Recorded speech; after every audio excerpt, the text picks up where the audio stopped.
Good morning. Blessed is the man that walketh not to the counsel of the ungodly, nor standeth in the ways of sinners, nor sitteth in the seat of the scornful. But his delight is in the law of the Lord, and in his law do we meditate day and night. For we shall be like trees planted by the rivers of water, that bringeth forth our fruit in our season. Our leaves shall not wither, and whatsoever we do shall prosper. The ungodly, they are not so. They are like a chaff which the wind driveth away. So you know, say, sinners them can't sit down in the congregation of the righteous. So I want to welcome you this morning to Portland Spice TV. Real hard-hitting commentary. It's what we do on a Saturday morning. And this morning is going to be no different. Link up your friends and your family. Send out the link. This morning we're going to be talking to Peter Bunting, the Shadow Minister of National Security. And it is going to be a riveting interview this morning. Very eye-opening. Because we're going to be talking about some of the things that escapes a lot of people. So, you have a little time, share up the live. If you have not yet subscribed, subscribe to the channel.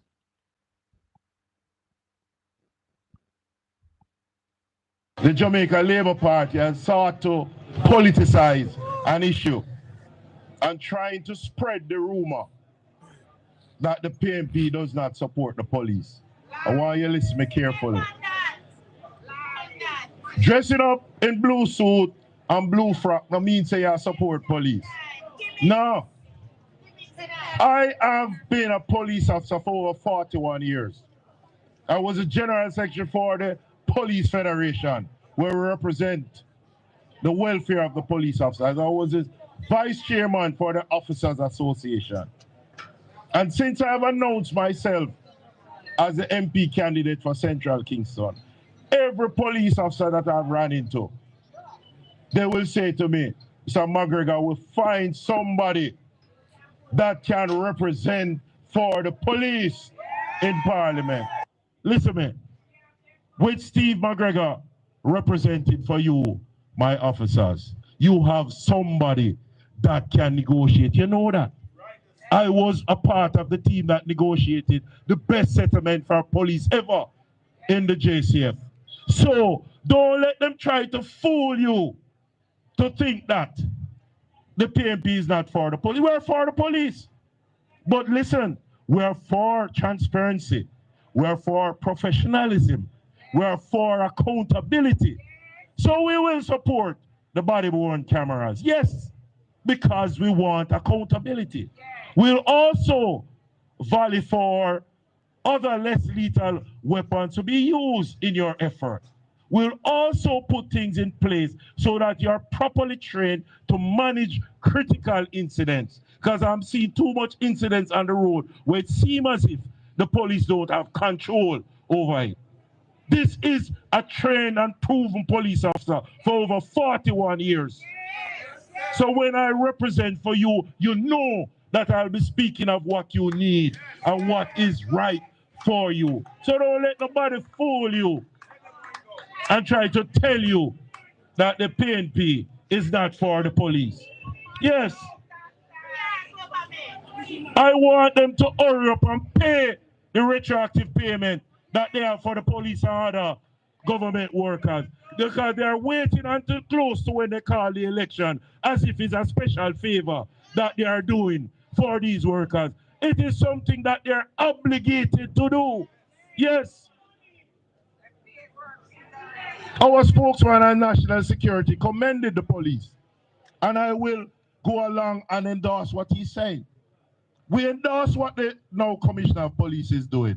And I see where he's putting some young officers out there on the streets because they are not resting on their laurels to say the little decrease in murders. We have seen this before. So for it to be consistent, you must put officers out there who can go and connect with the citizens and make the citizens the central focus on any crime strategy that you are using to police them. The citizens must be the central focus.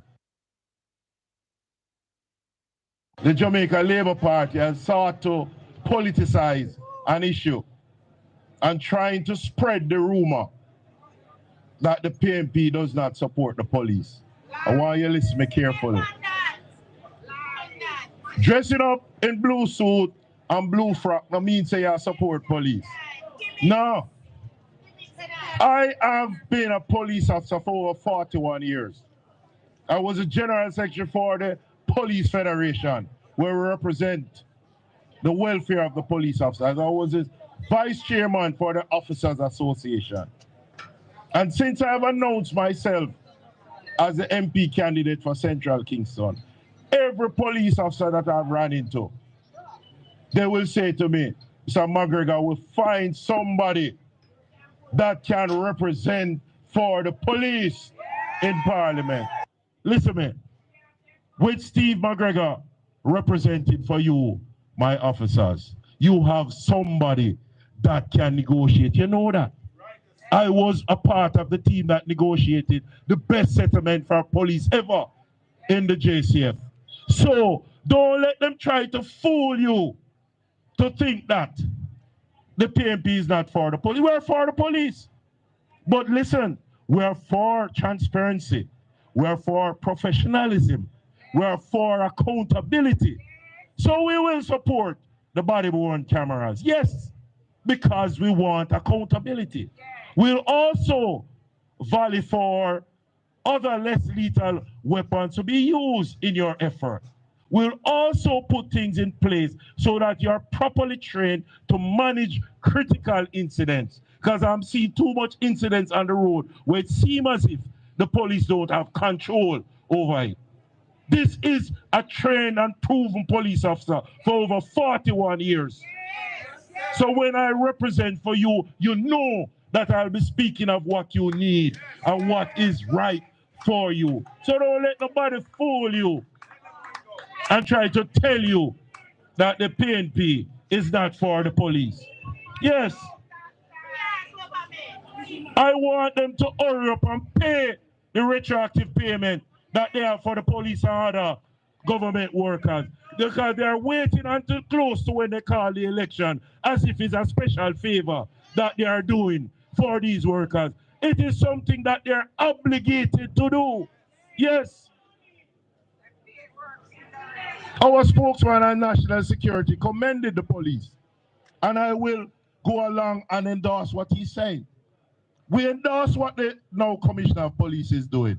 And I see where he's putting some young officers out there on the streets because they are not resting on their laurels to say the little decrease in murders. We have seen this before. So for it to be consistent, you must put officers out there who can go and connect with the citizens and make the citizens the central focus on any crime strategy that you are using to police them. The citizens must be the central focus. That was MP candidate for Central Kingston, former superintendent, senior superintendent of police, Steve McGregor. I am allowed to say Comrade Steve McGregor, talking up the things. So, don't make nobody fool, you know.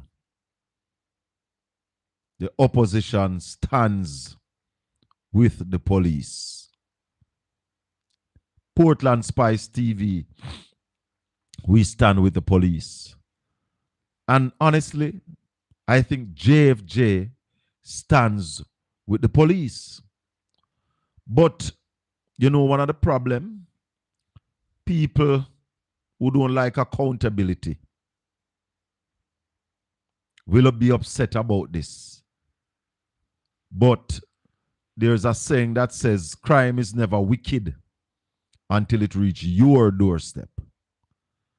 And we just want accountability, transparency.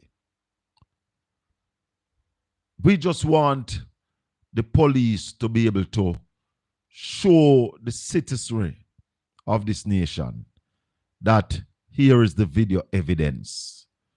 We were shot at. We saw them with guns. We asked them to lay down their weapons and they didn't. And we fired. Because when a gunman shoots off our police, especially in uniform, he's shooting at you and he's shooting at I and I. And I have no compromise for anybody who attack the police. You know, I've seen quite a few videos where police trying to arrest somebody and other people getting involved. You ought not to. You can video and allow the police to carry out their duty. But to get involved, you ought not to. And the persons who are being arrested, I say to you, comply and then complain. Police have the authority to arrest you if they believe that you have committed a crime or if you are a suspect, because you know if you commit no crime, they can suspect you. So you ease yourself and you go down a station. You get your phone call and you clear yourself. But out there fighting with the police in the street, you won a fight against three police. Them all lick you. They are going to hurt you. So understand. One other thing that I think needs to happen is that the leadership of this country need to come out and have a proper conversation with the citizens. Most of you who listen to the show know that I believe in stop and frisk. In a country where we have so much guns and gun crime so high, it should become law that the police can search you without a cause. Because in this country, the police should always be searching for guns and ammunition. I've said it here before that there needs to be an effort to go get all the guns. If I had the authority, I would have called for a gun amnesty with the intention that you're listening from China. Jermaine Davis, big up yourself. Thanks, man. Way down at China, the world listens. Yeah, I believe that there should be a gun amnesty in Jamaica. The government should call for the guns. A 1 month period. And then after that 1 month period, there should be a drive to go get the guns, go for them, search everywhere. And when you find them, the full force of the law must come down. We have to be consistent about bringing down murders in Jamaica. And we have seen now that started. But it has to be a trend. It has to continue for a sustained period. And then we get to a stage where we're living in peace and safety. Yeah. But a government that resists accountability can't claim that. Can't. You have to be accountable to the people who you serve.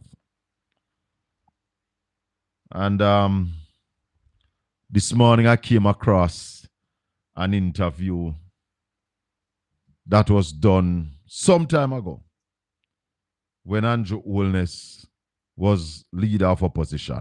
I want you all to hear this. US cable had said that Mr. Powell seems to essentially get away because he has managed to successfully forge alliances with his political superiors. Do you agree with that? Well, they have analyzed it correctly. As I said before, the Prime Minister is complicit in this. She has taken no action that would suggest that the Minister could not make such future mistakes. He's still a member of her cabinet. What's the opposition going to do about this further? What the opposition is very strident against this.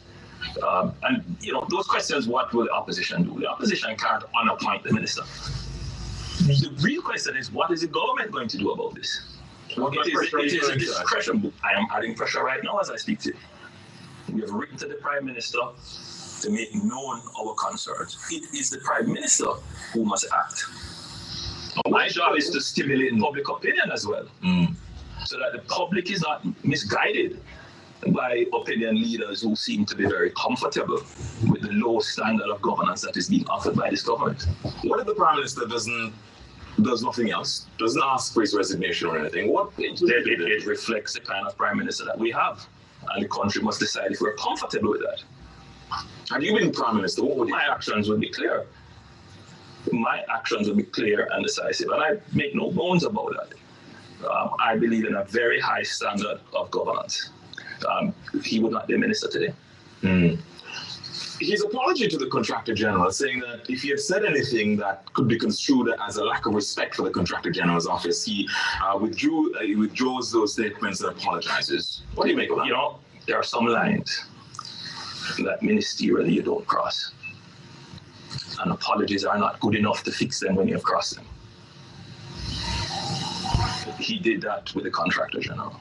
It shows a mind that does not respect the limits of his authority. And that's dangerous in a minister. And for a Prime Minister to accept that is to place the public's interest in peril as well. Dr. Vincent Lawrence is now going to be heading that energy. What is this Prime Minister doing to the Integrity Commission? Spoke about the Contractor General. At the time, we didn't have an Integrity Commission. It was the Contractor General. And you can hear him very strident that you shouldn't cross the line. But he has now taken the Integrity Commission to court. What can go so? You know, I think this man is an analog politician. Very analog. And has not recognized the digital age that we are living in. Share the live. We're bringing on Peter Bunting at 9:30. You need to hear this. Everybody needs to hear this interview. And if you are in the chat room and you have a question, send it in. We will ask it on your behalf. So, this morning is serious morning because the future, we have to look out for it. Had you been Prime Minister, what would my actions will be clear. My actions will be clear and decisive, and I make no bones about that. I believe in a very high standard of governance.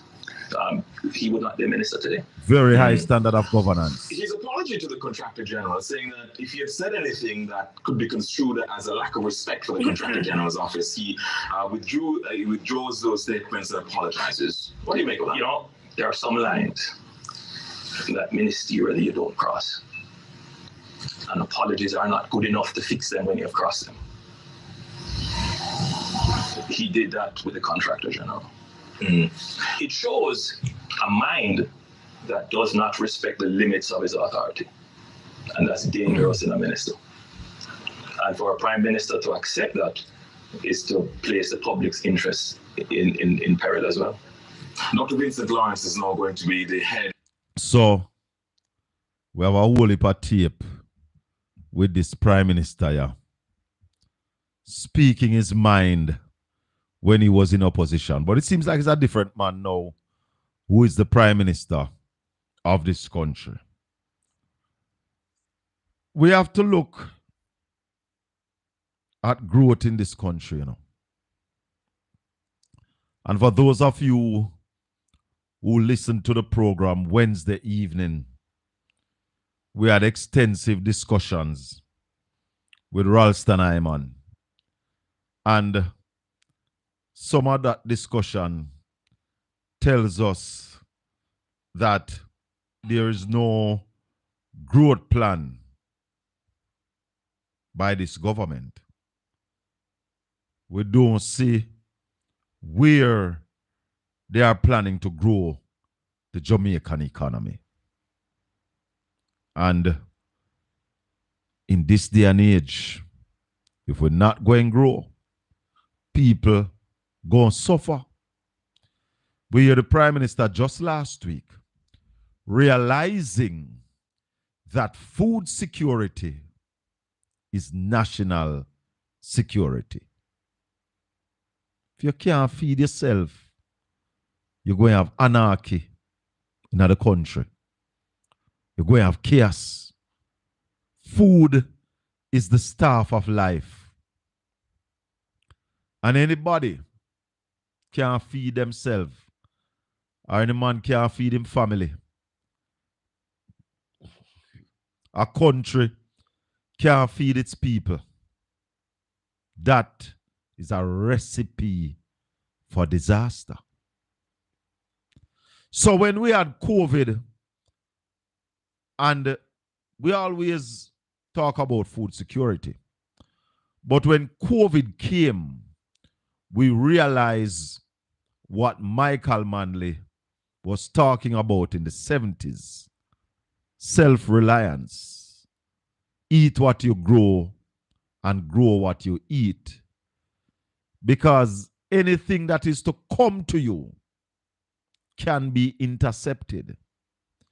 Anything that is to come can be stopped. Anything where it come, no must come. No must come. When we go to school, there was a saying that says a bird in the hand is worth two in the bushes. What you have is what you have control over. So if there's a problem and America decide that we have to hold on upon our food to feed our people, Guyana decide that we can't send Jamaica no rice because we don't know when we go and get grain or anything from any other country. So we have to keep our rice to feed our people.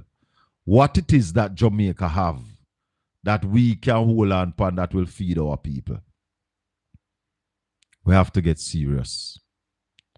We need leadership. And every time I touch on a topic like this, I get really upset and disappointed about what we have done with $11.4 billion. And we're planning to throw another $1 billion down the drain. Now, I've been going around from the other day and I've been asking a question. And I like to ask the question when I see a group of people. And the question I've been asking, you're in a group of 10.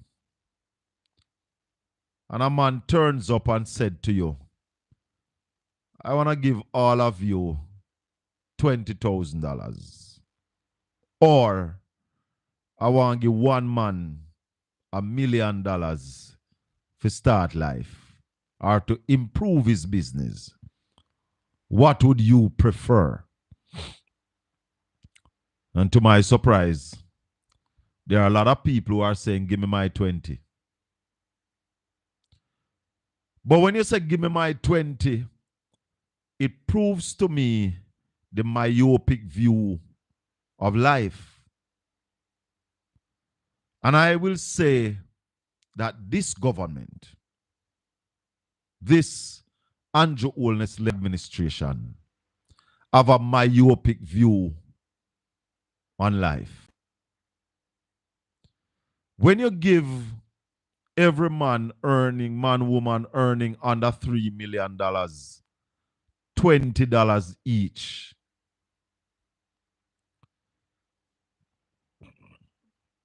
what you give them is a night's dinner.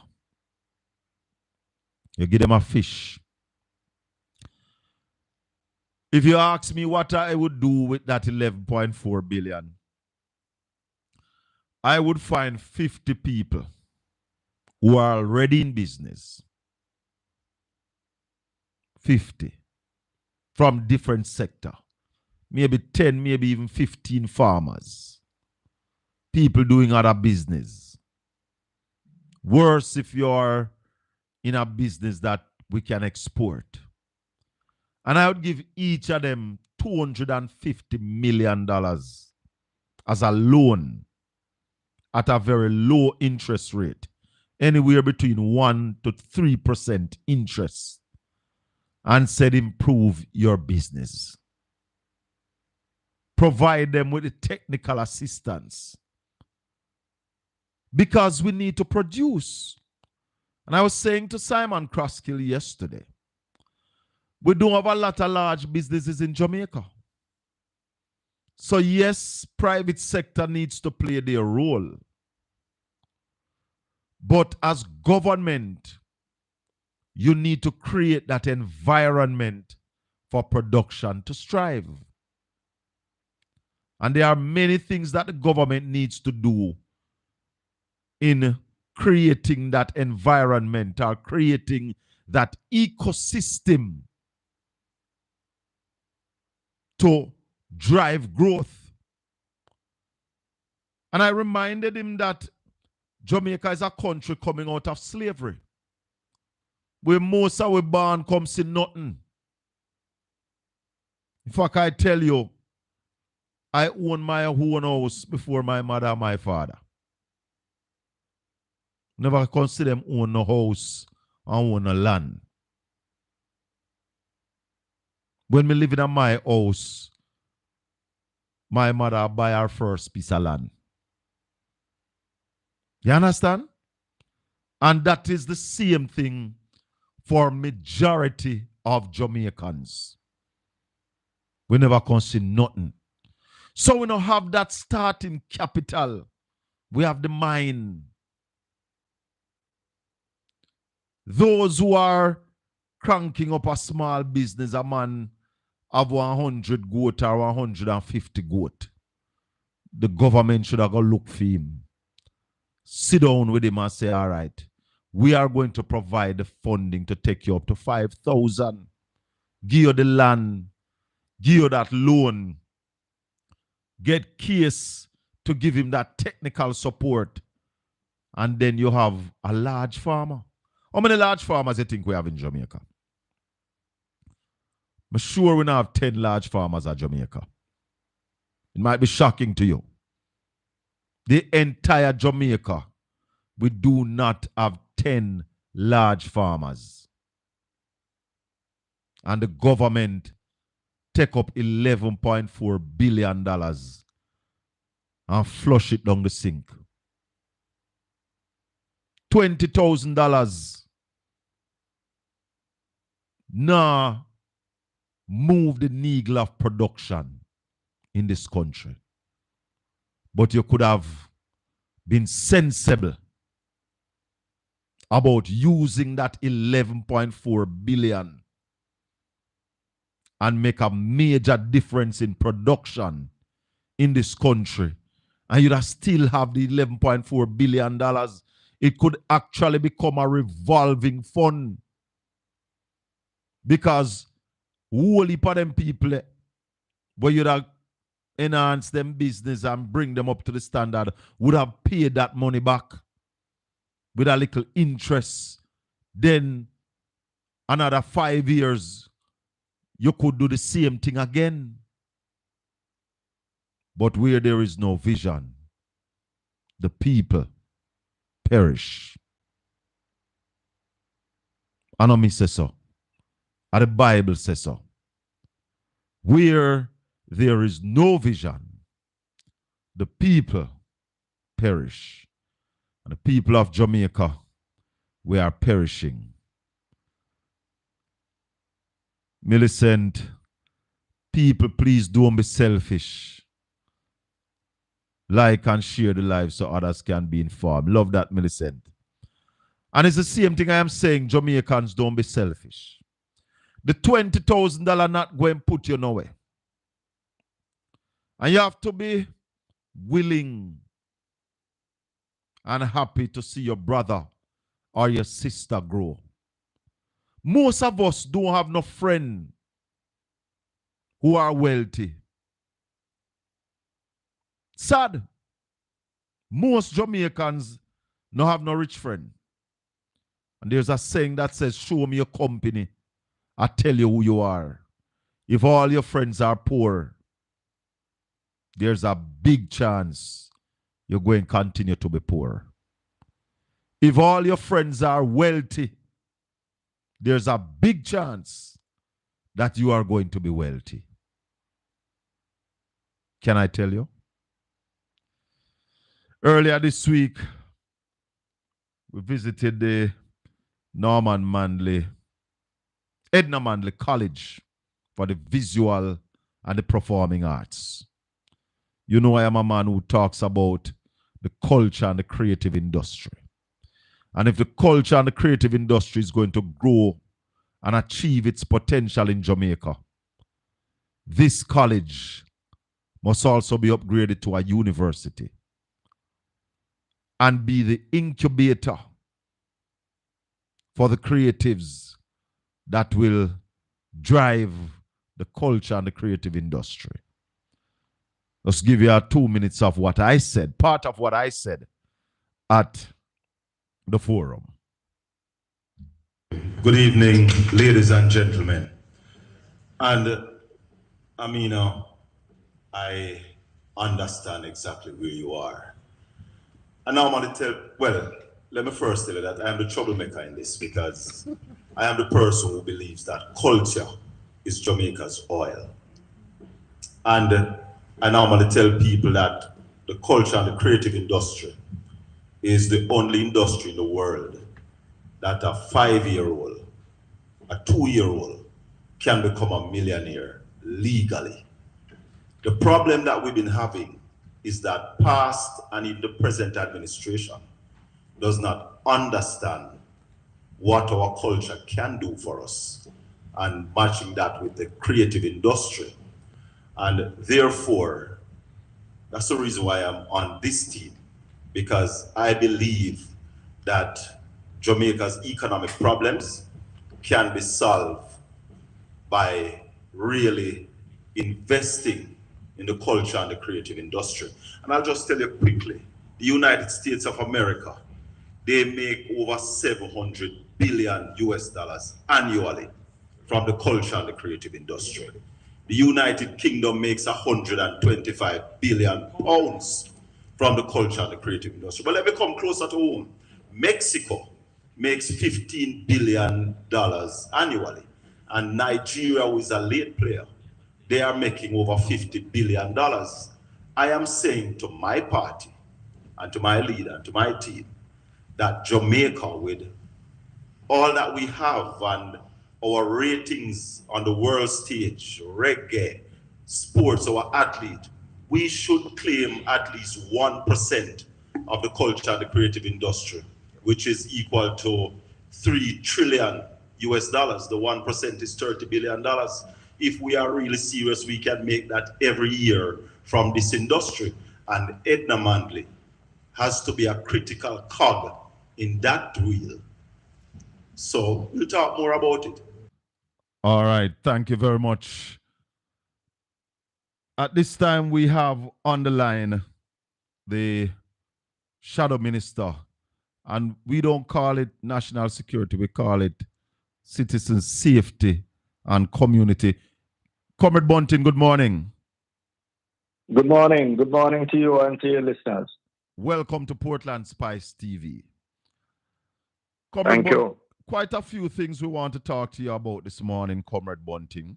But first, we're going to ask you to just give us your assessment on where we are now with the crime figures going down, it's a pleasing note for all of us because all of us in Jamaica want the murder rate to go down. Just give us your views on where we are right now.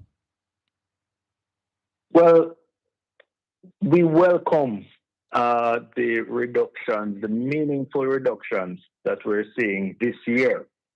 Certainly, January to April, a 37% reduction is the significant reduction in the last 10 years. Yes.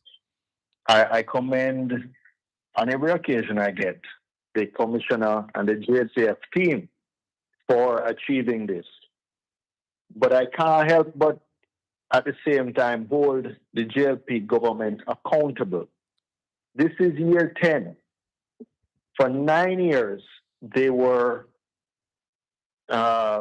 really pursuing nonsensical policies, starting with the used cars for the police at the start, and then the serial and routine use of states of emergency, which was really ineffective and also, in our view, unconstitutional. And so we have 9 wasted years, or at least 8 of those 9 were awful years, with a 25% increase in the number of murders annually. 25% increase compared with the previous PNP administration, notwithstanding the fact that they had 3 times the resources that we had during our term. So they were using more resources and getting less results, weaker, poorer outcomes. Interestingly, this year, the commissioner is pursuing a policy that he describes, or a strategy, as focused deterrence. In other words, rather than this net fishing strategy of the states of emergency, where you just sweep up a whole heap of young people who may be just unfortunate, coming from communities with high crime rates, sometimes detaining them without bail or without charge for extended periods. We know some people have been compensated tens of millions of dollars for these detentions, which are unfair and, as I said, in our view, unlawful.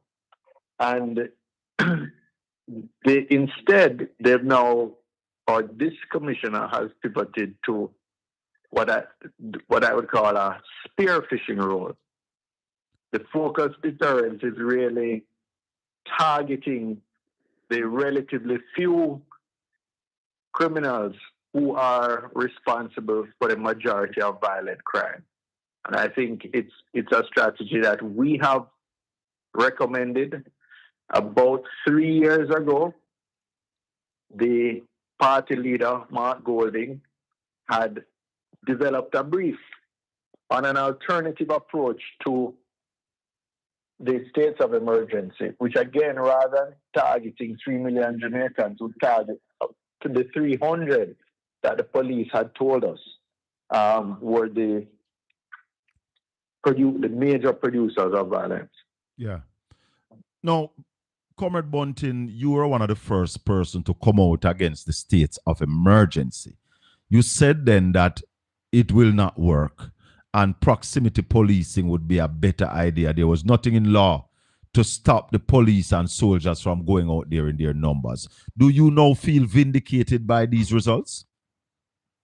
Absolutely. And it's one of these unfortunate things where, even in saying I told you so, I deeply regret the 2,300 Jamaicans who lost their lives unnecessarily. Because when you look at the averages, the average number of murders, if they had just maintained the PNP's average for the first 8 years, 2,300 more Jamaicans would be alive today.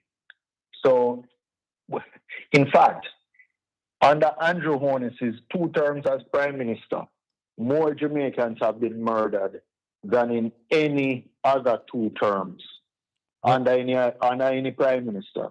So far, So far, You know, for 12,000. them now to be trumpeting these last 4 months as success, when in fact, you know, for the 9 years previously, they were just cosplaying and floundering around and focusing on PR and performance. Is really ironic. This year not included, 12,456 Jamaicans have been murdered under Andrew illness, an average of 1,384 per year. Now, That is more than on any other 2 terms in the history of Jamaica. definitely, way more. Now, Comrade Bunting, the whole issue of police, body camera, police accountability, police, the police murder, killings getting higher. We stand with the police, but asking for accountability don't put us against the police. It is basically saying we appreciate our policemen and women. We know the danger that they face.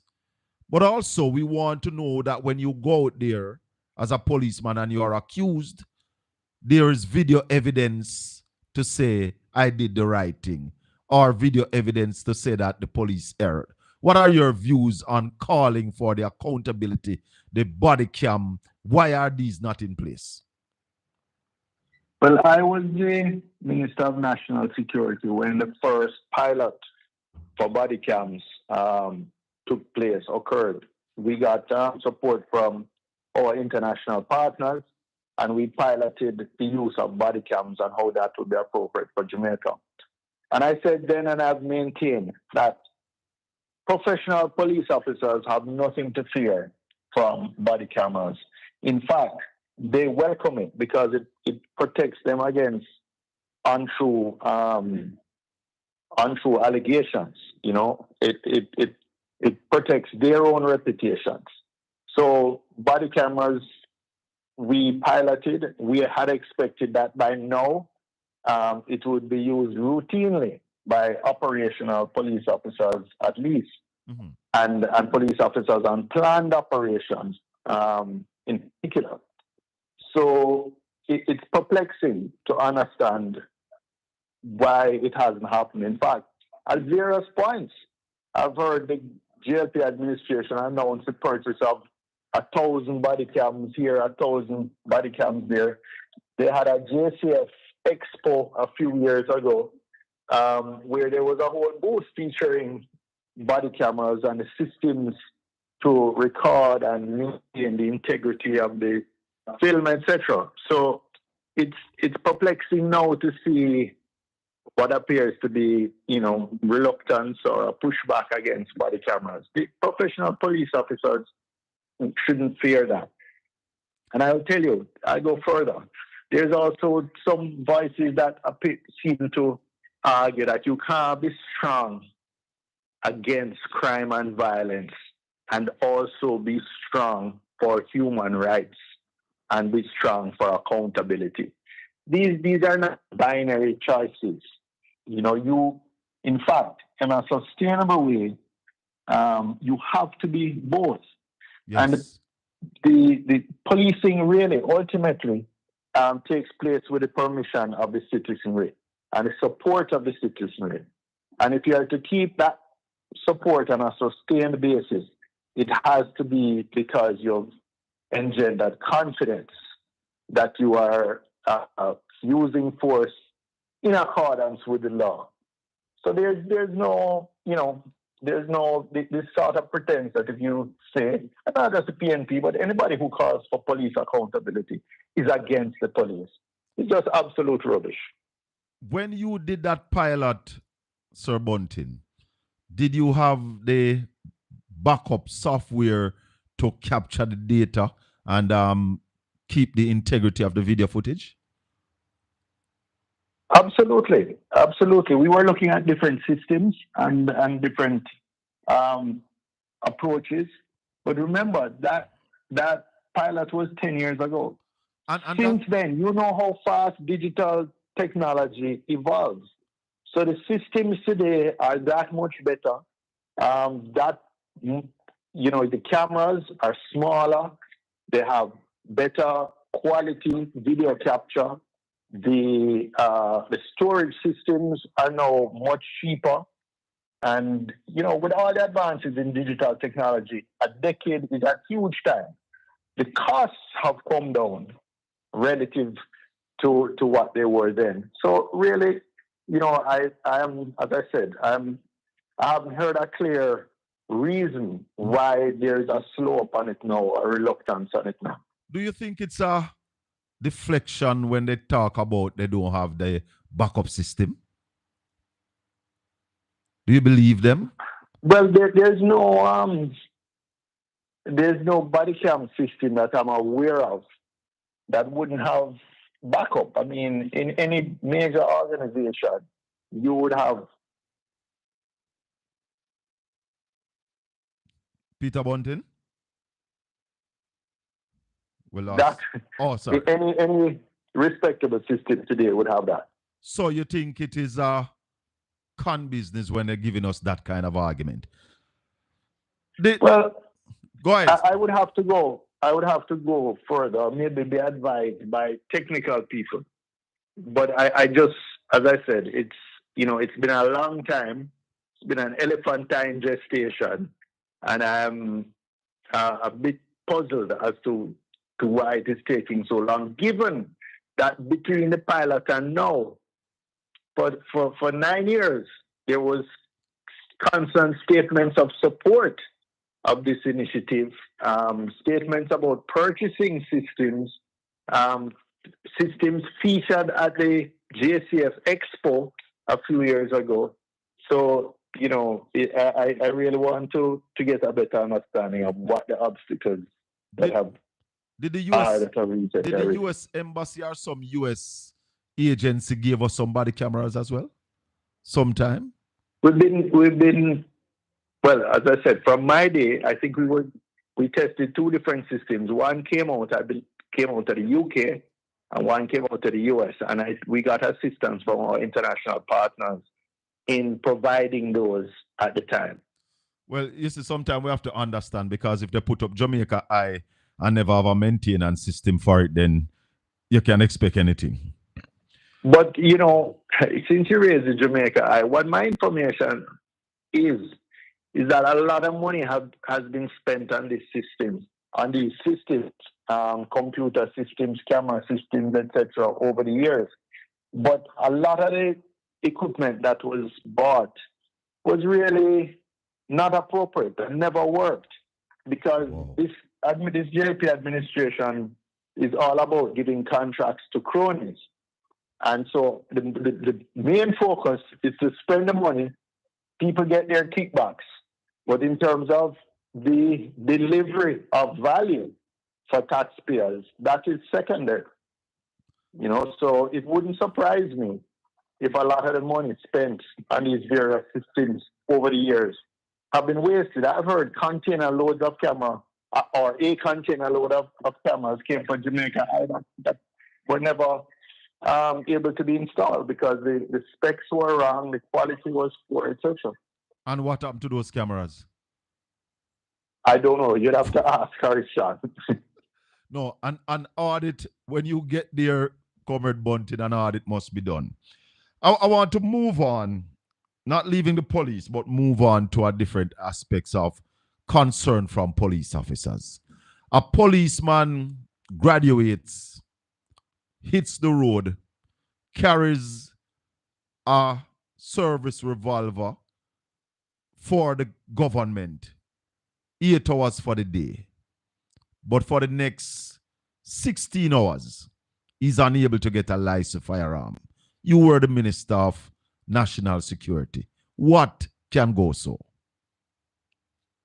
It's interesting. We seem to move forward and then, after taking one step forward, we get 2 steps backward. The whole FLA was, I would also say there was a transformation of the FLA during my time.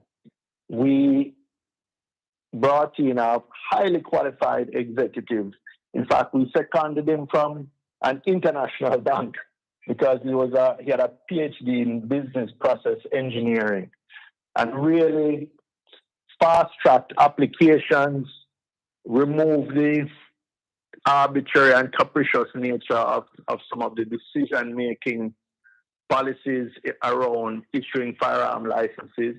And in particular, I had, as a policy, said that any police officer who had passed their probationary training and was in good standing had a prima facie case of a need for a firearm, because there were something like between 1,000 and 2,000 applications from police and military applicants that had been denied on the basis that they did not have the need for a firearm. And I said that was ridiculous.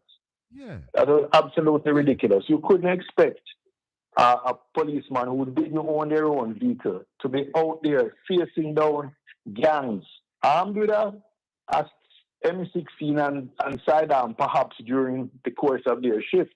And then they had to take public transportation back into some of these same communities, unarmed and vulnerable.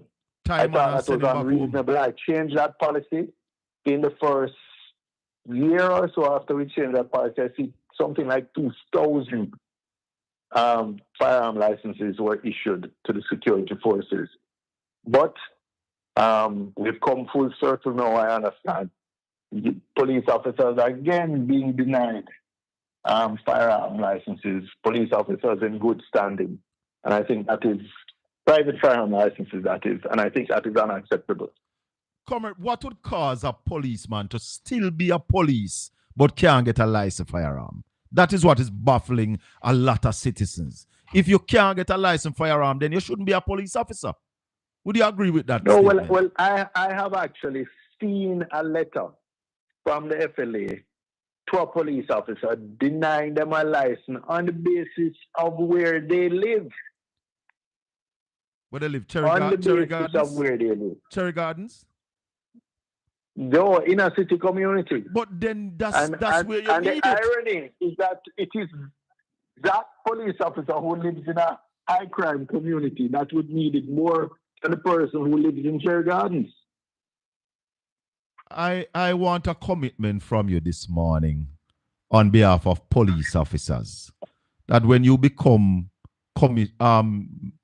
Minister of National Security, no active policeman would be denied a firearm. If he's going to be denied a firearm, you have to remove him from the force. Can we get that commitment this morning that all active policemen in good standing apply for a firearm for his personal use will get it?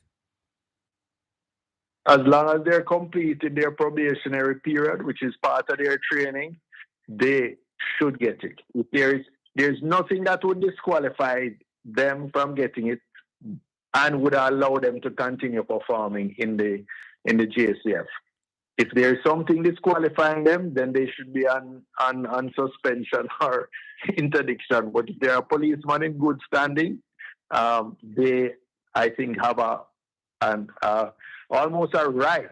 We don't have it in our constitution as a right, but I think we owe that obligation to those who are out there risking their lives to serve and protect us, to be able to, in their private capacity, after they've finished their shifts of duty, to have an opportunity to protect themselves and their families. Very well, because when the bad man see them off duty, him now go say me I wait till you go back on duty, me tackle you. It is Precisely. It is serious. Now, you made a statement at down at Central Kingston, and you spoke about the FID. The Prime Minister was referred to the FID by the Integrity Commission to continue the investigation of illicit enrichment. You said the FID has been starved of resources. Speak to us about that. Well, the FID, quite frankly, now is not a serious department again. It's a rump. It is a rump of a department. If 2 out of 3 posts are vacant, not 2 out of 3 filled, 2 out of 3 are vacant. If you have an investigative organization that is not led by people with experience, that's not led by experienced investigators, then it says to me you don't want that unit to function the way it should. And, people can draw their own conclusions. But I can tell you, I don't see any serious attempt to build the capacity of our corruption investigation organizations, whether the Integrity Commission is under assault from the government. Under assault, is constantly being attacked. Hopefully they will continue to stand up and resist the political pressure. But they're under attack, not just in the public space. I mean, the Prime Minister himself has brought lawsuits to essentially strip them of their effective power. So what we see is a government, a JLP administration that is so corrupt that rather than conform to ethical and established rules, they prefer to tear down the organizations that are designed to hold them accountable, designed to protect taxpayers' money. And, the people of Jamaica need to open their eyes and look at this. We would never have learned, for example, of the understaffing of the FID unless it was published in the International Narcotics Control Strategy Report. I forget the exact name. That's published by the U.S. administration. We only learned of it through them. But all this type of information is covered up and hidden by this JLP administration. Now, do you think, you actually said you think it was deliberate to ensure that the investigation of the Prime Minister does not take place? Do you think they are doing any work? Well, the investigations of this administration in general. Do you think that they are doing any work at all as it relates to that investigation?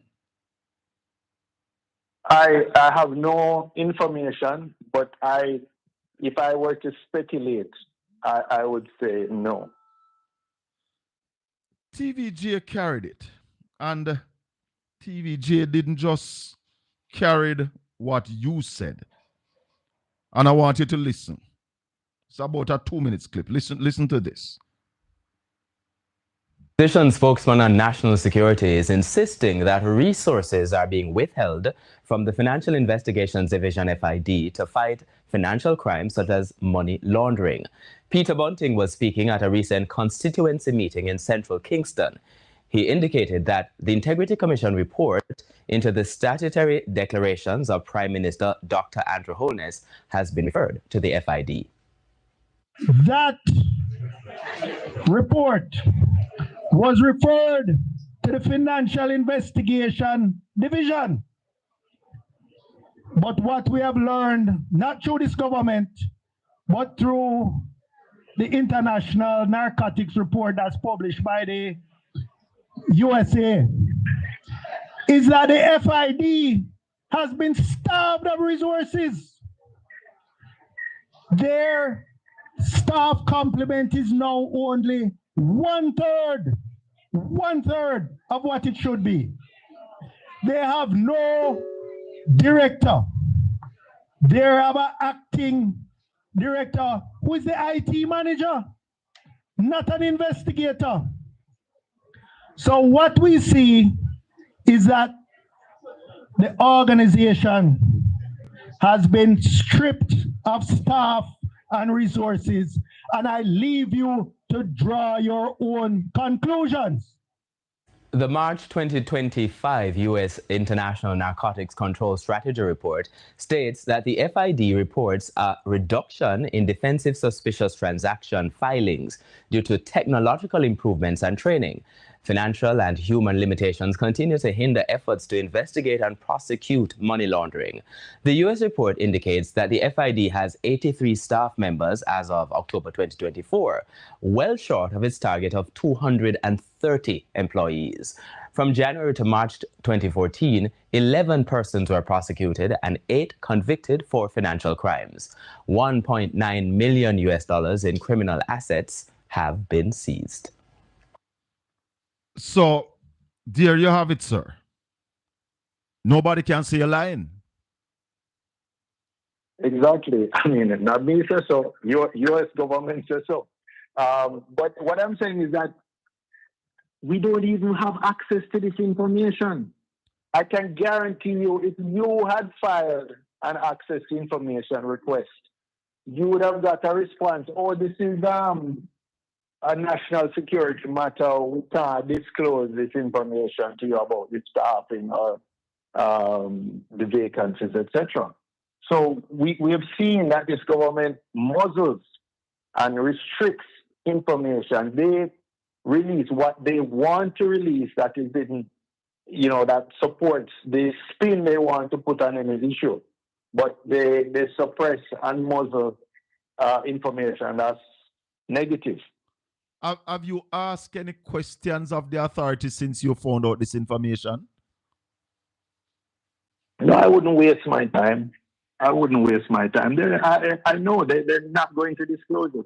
When we were having all these repeated states of emergency, from I think it was 2017, 18 it started, we would often get up in Parliament and ask the Prime Minister, tell us what are these resources? What is it costing to run these state of emergencies, etc.? And he would always say, I will get it to you. And we never got anything. And so they're a dishonest set of people. They will say or do anything. If they're caught in a lie, they double down on the lie. So, if you think this is the sort of era of civility in government, if I go back to the days when somebody like Colonel Trevor Macmillan was Minister of National Security, I could call him, go and see him. We would discuss things in confidence, and he felt assured that in my position of responsibility, even though in the opposition, that I would respect any confidences that were necessary to not, release inappropriately any information which he had shared with me. This government is not like that at all. Completely different. Is it that they are governing the GLP and not governing Jamaica? Well, it's ironic that in year 10, they've started this using the slogan, choose Jamaica. Because in a sense, what they're saying is that for the last 9 years, they've chosen themselves and their cronies. And now that they're basically so fat and their accounts are so fat, they will, in year 10, start choosing Jamaica. So it was a sort of Freudian slip on their part, I think. Well, they actually said that the third term is for the people. They have taken the first 2 terms and they are offering the people the third term. No, Comrade Bunting, with all that we see now happening at the FID, because the Integrity Commission had referred the Prime Minister, does this show us why the Prime Minister should have stepped aside and clear his name? Absolutely. In any self-respecting democracy, you could not have a Prime Minister who year after year after year can't get his statutory declaration certified, who is under investigation for illicit enrichment, who, has, to my mind, not yet given a plausible answer rather, for the millions of dollars in cash from unidentified depositors that has gone into his personal account. Was not explained how on a salary of 10 to 12 million at the relevant time ended up with hundreds of millions of cash flowing within his accounts and his associated company accounts. All of this to me is a sort of contempt for people, contempt for the people of Jamaica. So, you know, this is what the voters will be asked to decide on. Is this acceptable for them? Is this acceptable for Jamaica as a country, for its international reputation, to be continue to be led by someone who is under this cloud of investigation? What would really happen if the Prime Minister is successful in the court by getting rid of the illicit enrichment clause in the law? Well, to me, it would be open season. It would really be open season on the taxpayers' money in this country. It would be an undermining of not just the Integrity Commission, but would be an undermining of our democratic institutions. You remember, you know, that's just the attack on the Integrity Commission is just one. They had made a commitment, the government made a commitment to CMOC. And, you know, that's the private sector. That's sort of the social compact between the private sector, NGOs, faith-based institutions, civil society, opposition, and government. They had made a commitment to introduce unexplained wealth orders, which is an investigative tool to be used by the police, by Integrity Commission, MOCA, FID, etc. And they have reneged on that. They have reversed that, just like the body-worn cameras. They have reversed that. These are all commitments made to CMOC and signed off on by the government. CMOC still and they have backed off of all those things, which would empower investigators, which would increase accountability, etc. So their thing is clear. They want some sort of authoritarian regime. This is why they are so in favor of things like states of emergency. It suspends people's rights. It gives extraordinary powers to the Prime Minister.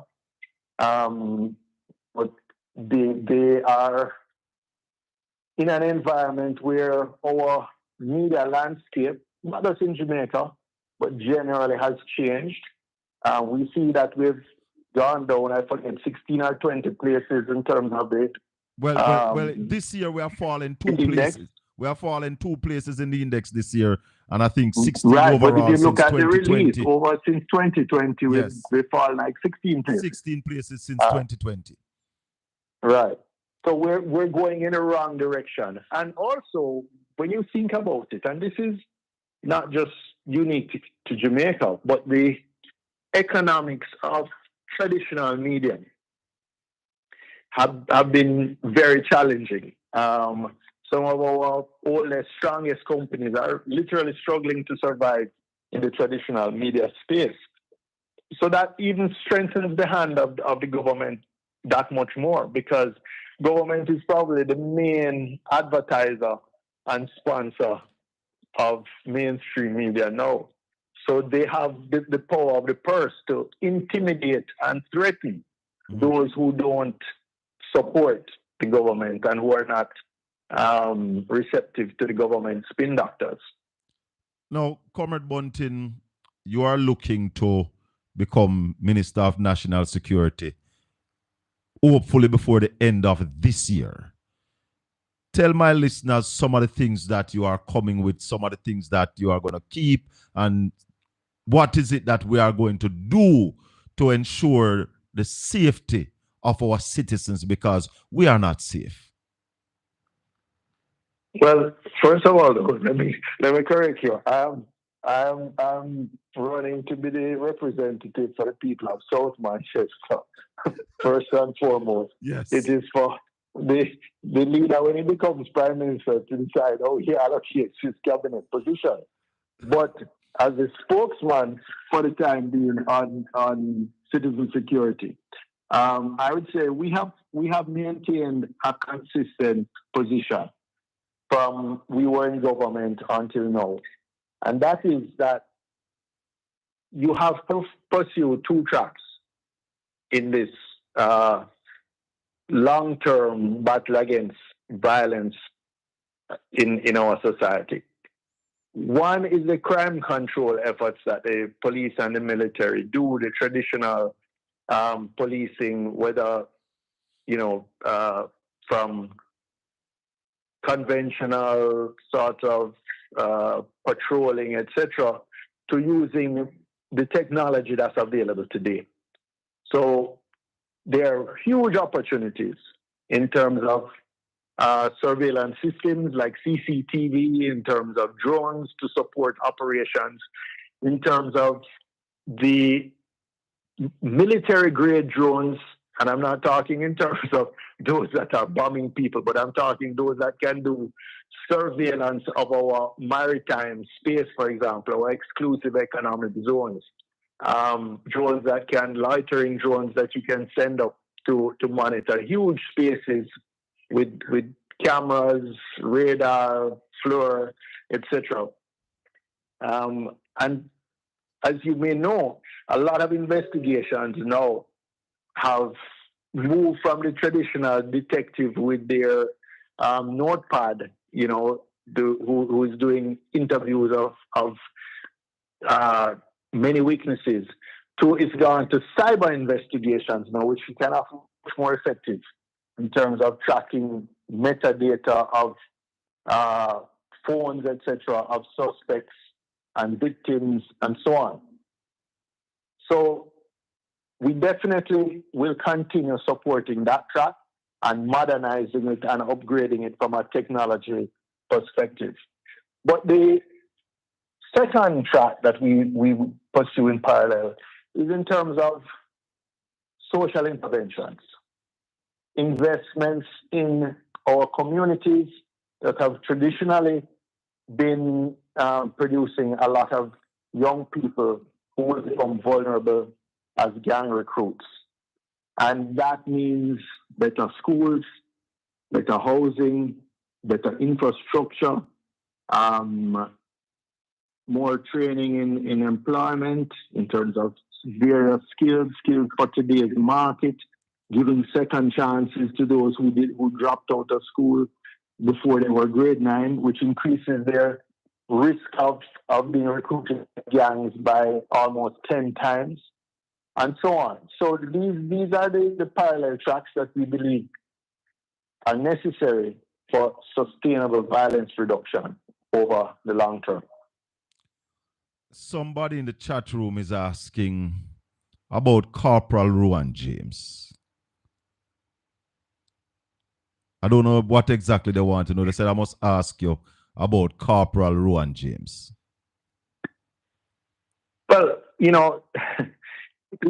case is before the courts, and I don't want to comment on the specifics of his case so much as to say that there has been a tradition that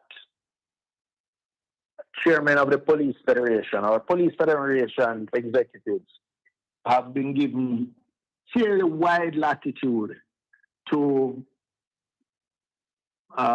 speak out on issues affecting their members. Although the Police Federation is not technically a union, for all intents and purposes, it is the police union. And therefore, even when it has been uncomfortable for commissioners and ministers of national security, they have allowed wide latitude to the leadership to advocate on behalf of the members of the Federation. I frankly thought it was perhaps unnecessary to go as aggressively as they did, as the then commissioner did against the Police Federation chairman. And, you know, I made that comment at the time. I know the matter is now before the court and their judgments that are being awaited. So, you know, I don't want to speak to that in very specific terms. The used car thing, Comrade Bunting, have we gotten back all the used car scandal? The used car scandal. The used car corruption scandal. Have we gotten back all our money? We neither got the vehicles nor the money. You know, and they just been swept under the rug. But you know, I remember at the time referring to it as a mother of all scandals. You did say if they pursue that, it would be the mother of all scandals. But just understand, by the way, the consequences of that were not only in terms of the money lost, but was in terms of the lives lost, because the police mobility declined hugely during that period. And that's when we saw that spike in murders. Up to, I think 2017 was the second highest number of murders we had in history. And that was after 2 years. 2017 was 1,647. Of mobility. Yeah, 2017, 1,647 Jamaicans were murdered. Correct. And that was coming from an average of 1,100 and something for the 4 years, 2012 to 2015. The average was, so it was a sharp increase. The average was 1,127. That was the average. Yeah, 1,127. So what we saw was an almost inexplicable jump. This was not 5 or 10% jump. This was like a 30-odd% jump over a 2-year period. And a lot of it had to do with the lack of mobility of police, because they made these orders that were never delivered, and even the vehicles that were delivered, and I had made a point at the time, you can't buy used vehicles on the basis of who has the cheapest offer, because that means that you're going to get the vehicles in the worst condition. See him so? You know, it's a second-hand vehicle. If you're looking at 2 second-hand vehicles of a particular model, and one is 30% cheaper than the other one, it's because that one has been in more accidents. More mileage. It has more mileage on it. It has the parts are going to be needed to change, etc. So this was the incredible stupidity that was adopted by the JLP administration to go out and procure these rundown cars for the JCF. They couldn't point to another police service in the entire world that procured used cars as a policy. And it turned out to be an unmitigated disaster. It was corruption driven. Money was stolen left, right, and center. Kickbacks were given left, right, and center. And the consequence was paid in Jamaican lives. You don't think at least we need to get back our money, Comrade Bunting? At a minimum. At a minimum. At a minimum. But as I said, you know, what money has been expended, you know, in kickbacks is not going to be refundable. If you're just joining us, listeners and viewers, we're talking to Peter Bunting, Shadow Minister of Security right here in Jamaica. There is a pool of dead bodies that normally take some time to decide if they are murders or whatever. I mean, that has happened across all administration, right? Mm-hmm. Correct. Do we have any idea how many of those are in that pool from the beginning of this year? I can't give you an up-to-date figure, but there was an article in the media a couple months ago which suggested that there were about 450 or so postmortems being awaited. That was a backlog. So what you will have is that, you know, a body was found. There was a blunt trauma. and it's undetermined whether did this person have a heart attack and fell and knocked their head in the course of falling on a table edge or something, or was the person struck a blow, by a crowbar or a pipe, and that is what caused their death. So a lot of these things have to await further forensic examination and evidence before it's finally determined. Now, but 458 is a huge number, and what that that's coming from that when? we don't have enough forensic examiners. We don't have enough forensic pathologists to keep pace with the undetermined deaths, and that's an area we had. Jamaica struggled with that for a while. When I was Minister of National Security, we actually gave scholarships to Jamaican pathologists to specialize. The forensic pathology is a subspecialty of medicine. And we gave scholarships to try and increase the supply of forensic pathologists to the Ministry of National Security. That 450 you mentioned is coming from when? Well, it's a carryover from last year. It would have been, I forget what month it was published, but let's say it was published in February.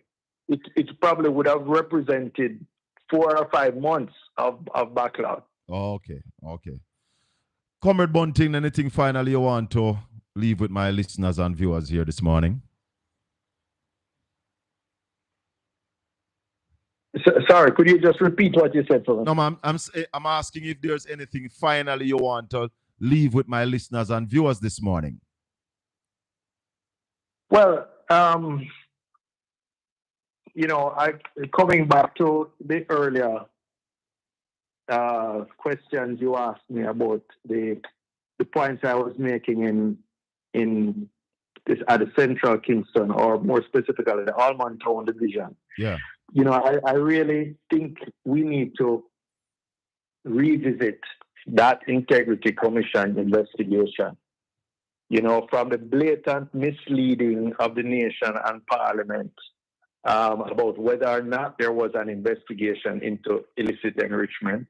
The Prime Minister blatantly lied about it at the time. The withholding of crucial information from Parliament, the referral to the Financial Investigations Division, and us subsequently hearing about the starving of resources of that division, the tax irregularities involving Mr. Honey's companies, the uncertified financial declarations, all of which have led up to his immediate resignation.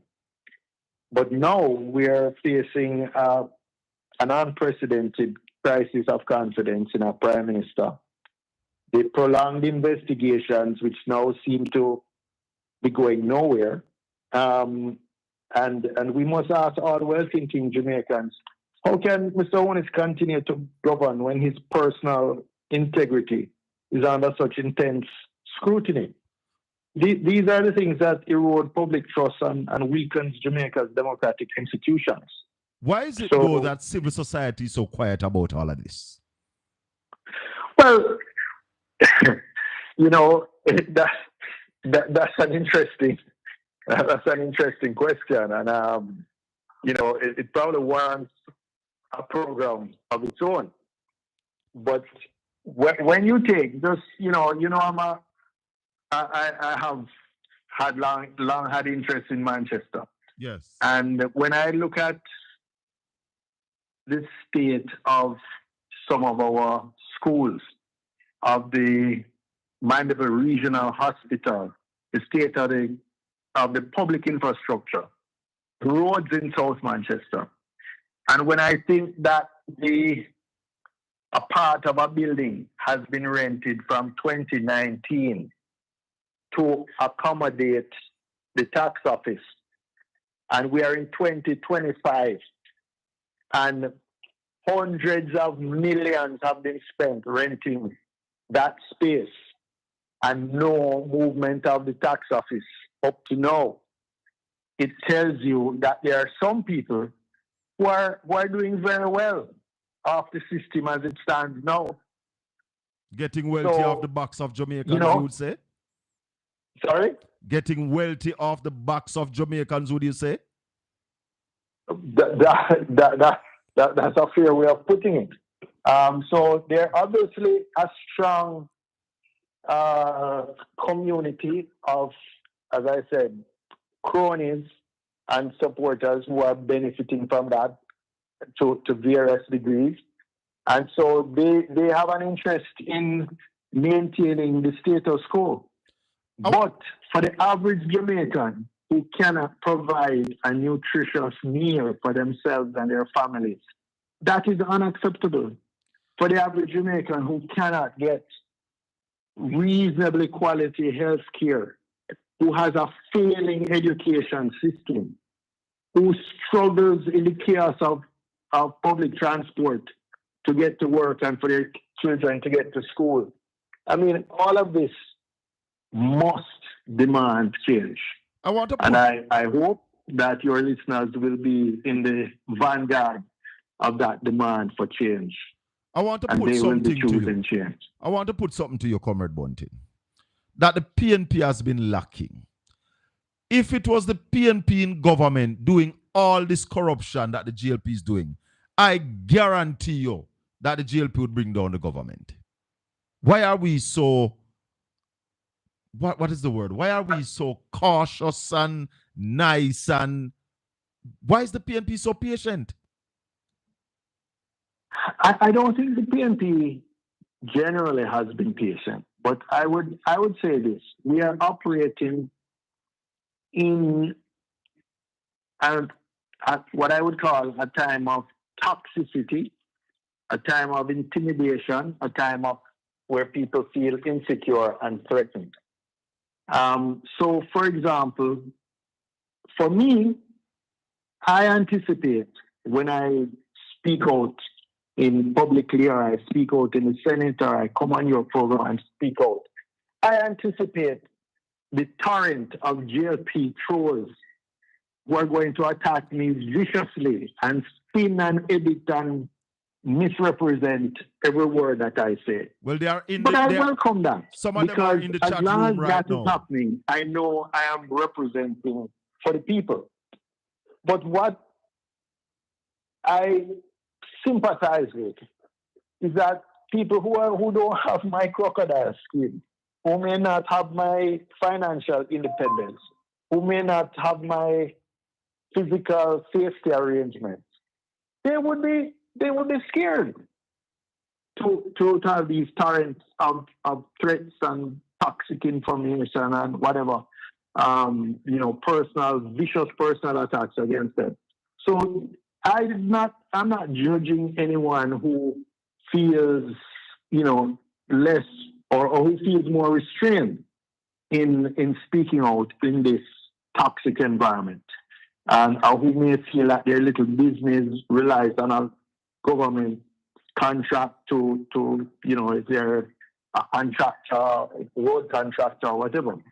But that's why those of us who are in a position to speak, I think, have a special obligation to be fearless, to be courageous, to be relentless in calling out the abuse that's taking place.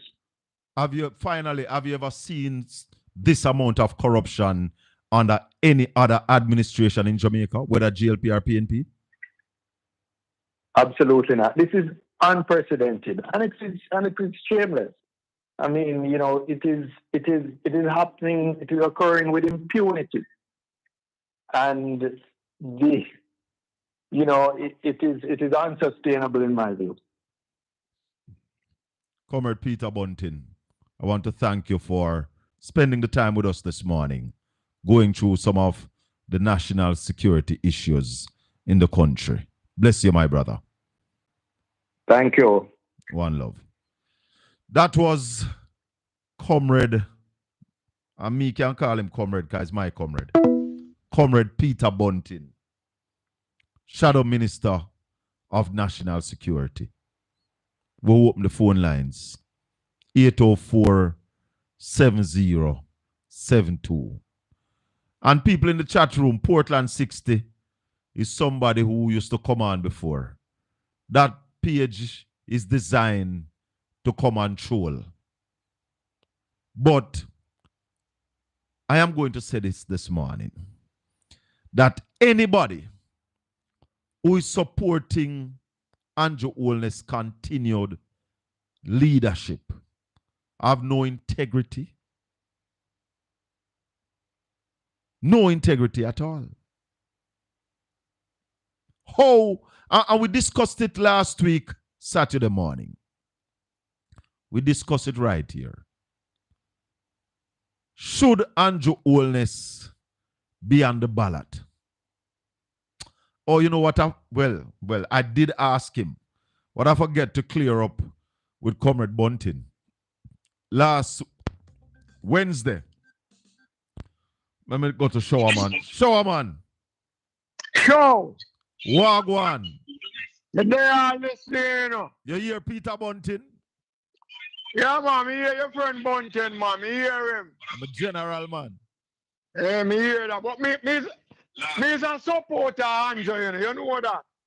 You support Andrew because you're a friend? Yeah, man, me a support Andrew, man. Straight shower, man. Straight shower, man, me. But shower, man, hear what me I said to you. The used car money, the money where them did use pay for them used car, they will not get it back. You comfortable with that? You don't know if we don't get back. I ask Peter Bunting and he can't tell you if we get it back. So him say we not get it back, and me know. Me tell you, shower man, me tell you all the while, you know. Most of the questions that you hear journalists ask or broadcasters ask, we know the answer, you know. We ask it for you and for the listeners. Your background noisy, bad man. Oh, me I turn me this remote I give me problem. Hold on. Your background noisy. Hold on. Yeah, man. So when we ask some questions, we know the answer. We know we don't get back the money. We know we don't get back the money and we need back the money. Still I ask Peter Bunting and he must struggle to tell you. No, man. You remember say Peter Bunting did sue Ardley Shaw? You didn't know that? Of course we know that. And Ardley Shaw no done pay him all now. You know that too? But what me I say, certain question where you ask him, if you know everything, in my opposition. All right, sure, man. Your background nice. We talk again. Big up yourself. All right. Yeah, man. 804-7072. We're taking your calls. Last week, we dived deep into whether or not Andrew Holness should be on the ballot. And Portland 60, I am saying this to you.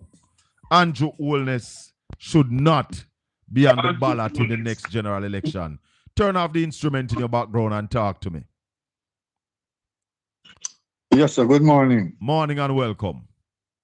Yes, thanks. I never hear much of Mr. Bunting's presentation. Okay. So therefore, I want to just ask a question that I heard on the news yesterday. I mean, you can recall that at the JP's conference, the Prime Minister stated that the JPS bill will be, the GCT will be reduced. That was effective yesterday. 10%. Yeah, but what he did not do was to tell us that he is also going to remove the threshold.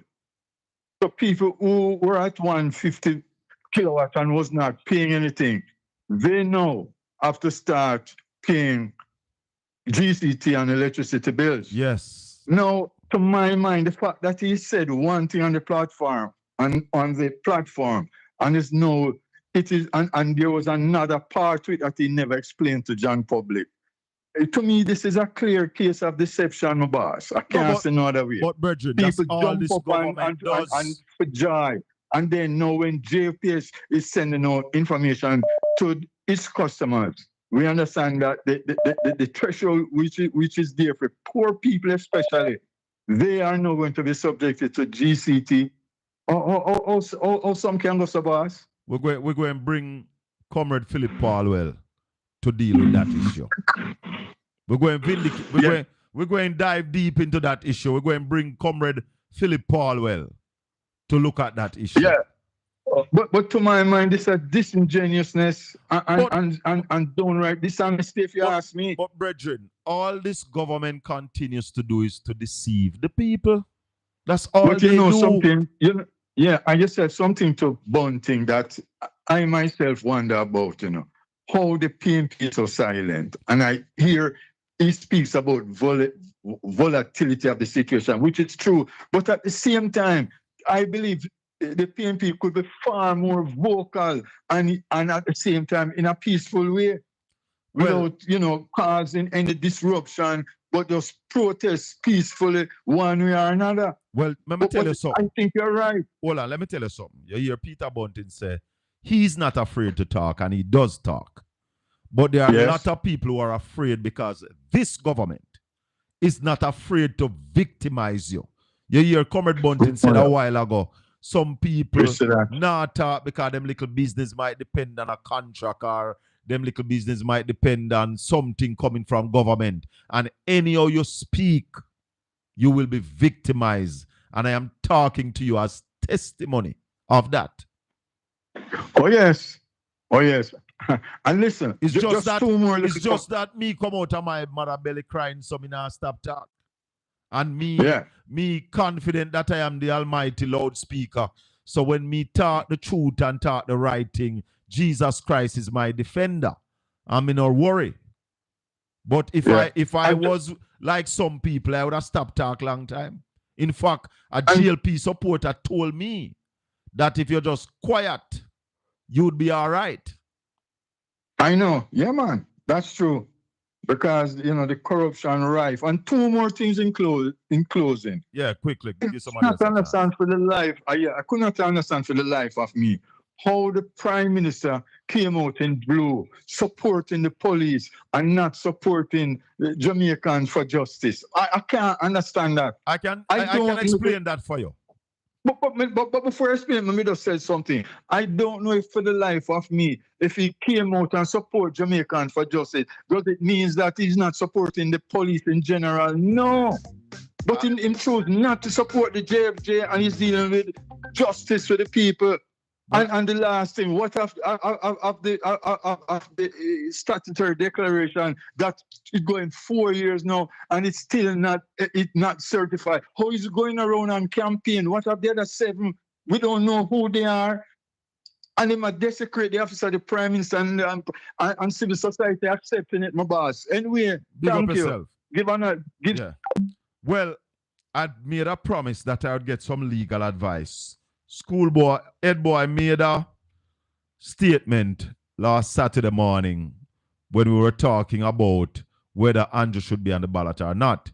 And head boy said that the fact that the Prime Minister has taken the Integrity Commission to court to struck down the whole argument of illicit enrichment, they can't release any other names. Head boy, I sought legal advice, and that is not so. What the advice said is that, yeah, they might brace and wait, but there's nothing stopping them from releasing the names of the other 7 or releasing the report on the other 7 people who are under investigation for illicit enrichment. 876-804-7072. That's the number to call. The zinc scandal, the furniture scandal, the shell waiver scandal, the foreign exchange scandal, the sand mining scandal, Operation Scandal, Operation Pride Scandal, FinSac Scandal, NetSurf Scandal, Fat Cat Scandal, Trafficura Scandal, Light Bulb Scandal. Yes, James, I hear you. Go ahead, caller. Morning. How you do? Where are Samash? Welcome. Me there. Talk to me. Your last caller a while ago, he was spot on. Trust me. Yeah. He was spot on. But I listened to Peter Bunting a while ago. Yes. Now, it sounds to me like a Peter Bunting support the police. Of course. Of course. A Peter Bunting support the police. But hold on, Marsh, hold on. I want to explain to the caller a while ago. He asked Him say him not understand how Andrew come out and support the police. And let me tell you why. Andrew Holness does not believe in accountability. So if you ask for accountability, Andrew is going to be on the other side. Remember that. That is true. So that is why Andrew comes out supporting the police. JFJ and we who are calling, we are in full support of the police. We support that the police must get them overtime money we want to owe them. We support that the police must get better salary. But we ask in all you're doing, be accountable and transparent. That's what we are saying. It is not we against the police. We are with the police. But we are saying we want good, clean policing. We also agree that if a man shoot off at the police, he must meet him maker. We say that too. Amen. But we also say that if you tell a man to surrender and him surrender, he must meet the judge. Of course. Go ahead, March. Yes, exactly so. Exactly so. But I understand that the police using body camera, somebody who you're familiar with, very close to that person. That person explained on a program last night. He said the police using body camera, they use it when they're writing traffic tickets. Hallelujah. They use it when they're writing traffic ticket. Yes. Marsh, yes. One of the questions I am asking, I never want to ask Peter Bunting that question because Peter is a former security minister. Yes. But the question I am asking, Marsh, did the Jamaican government give the police instruction to go wipe out Jamaicans who they have information that they are criminals or dons? Just asking. Until the government deny it, I am going to believe so, because if they continue to do it and the government not speaking out against it, them have a sign to silent mean consent. But remember, Dr. Chang said the body cam can't help in a combat, you know. Yes, yes. So my reason for asking that question, I don't hear the police coming out against body cam. It is the politicians, the government, Mal and Morgan, and them and them here come out against the body. Tell her. And them here come out against the body cam, you know. Yes, the police don't come out against it. And that is why I'm asking the government, did you give order or orders to the security forces to go wipe out Jamaicans who they have information that they are murderers or dons or gunmen?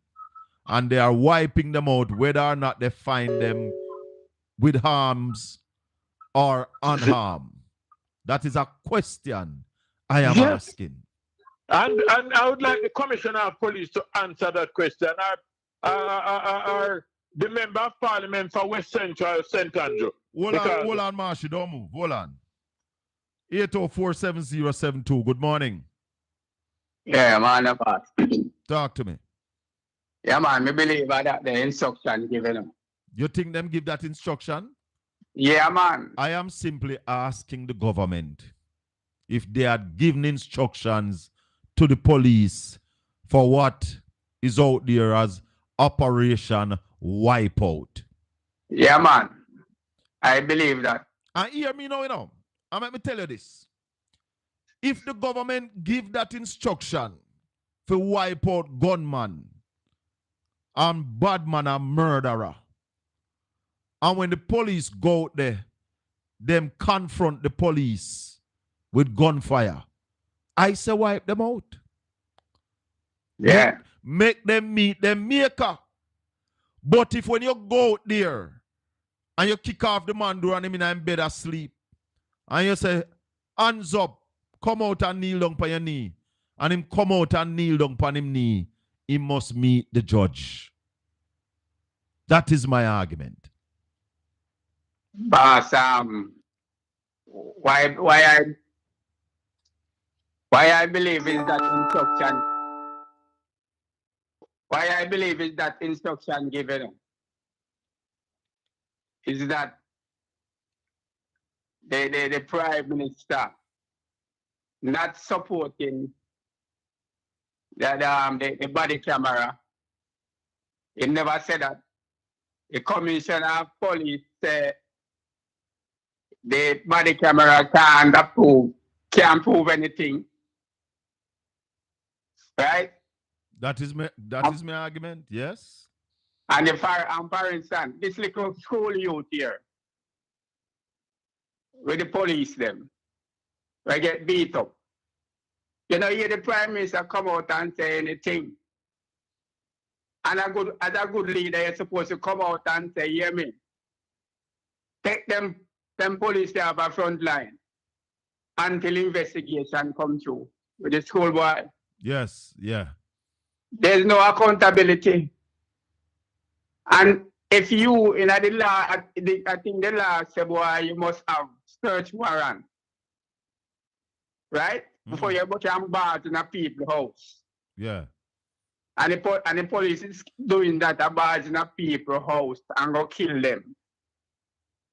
That is atrocity against the citizens, regardless of wrong or right.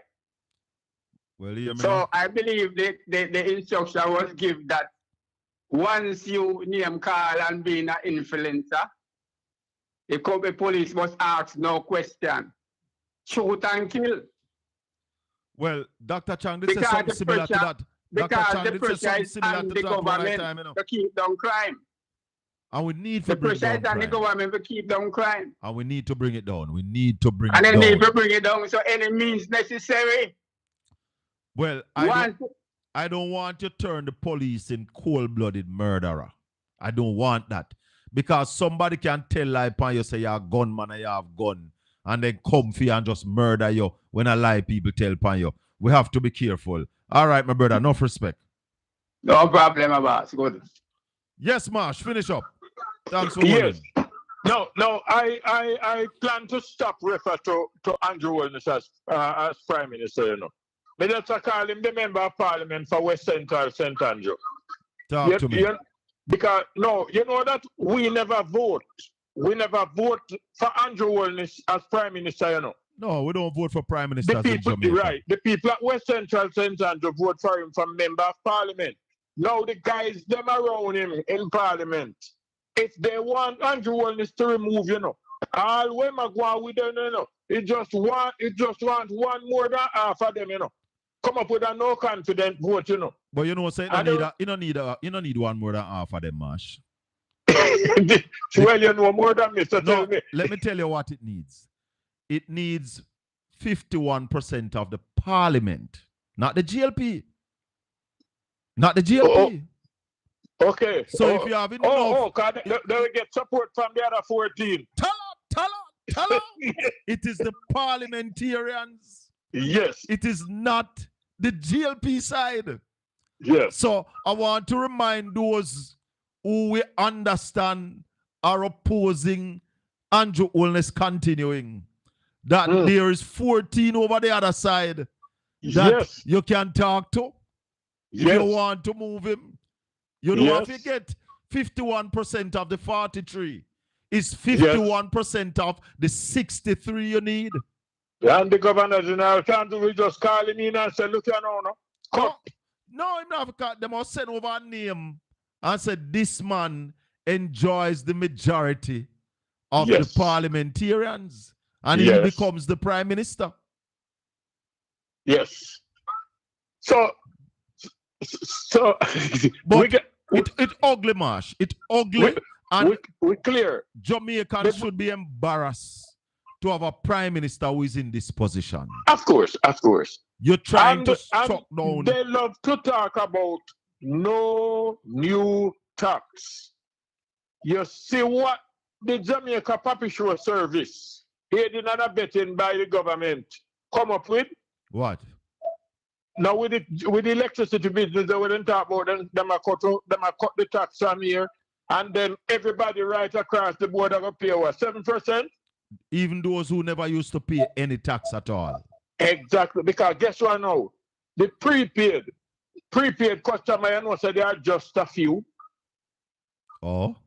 Well, Yes. I don't know the numbers of prepaid that we have. Very few prepaid customer. Right? Postpaid, that way the customer them really do.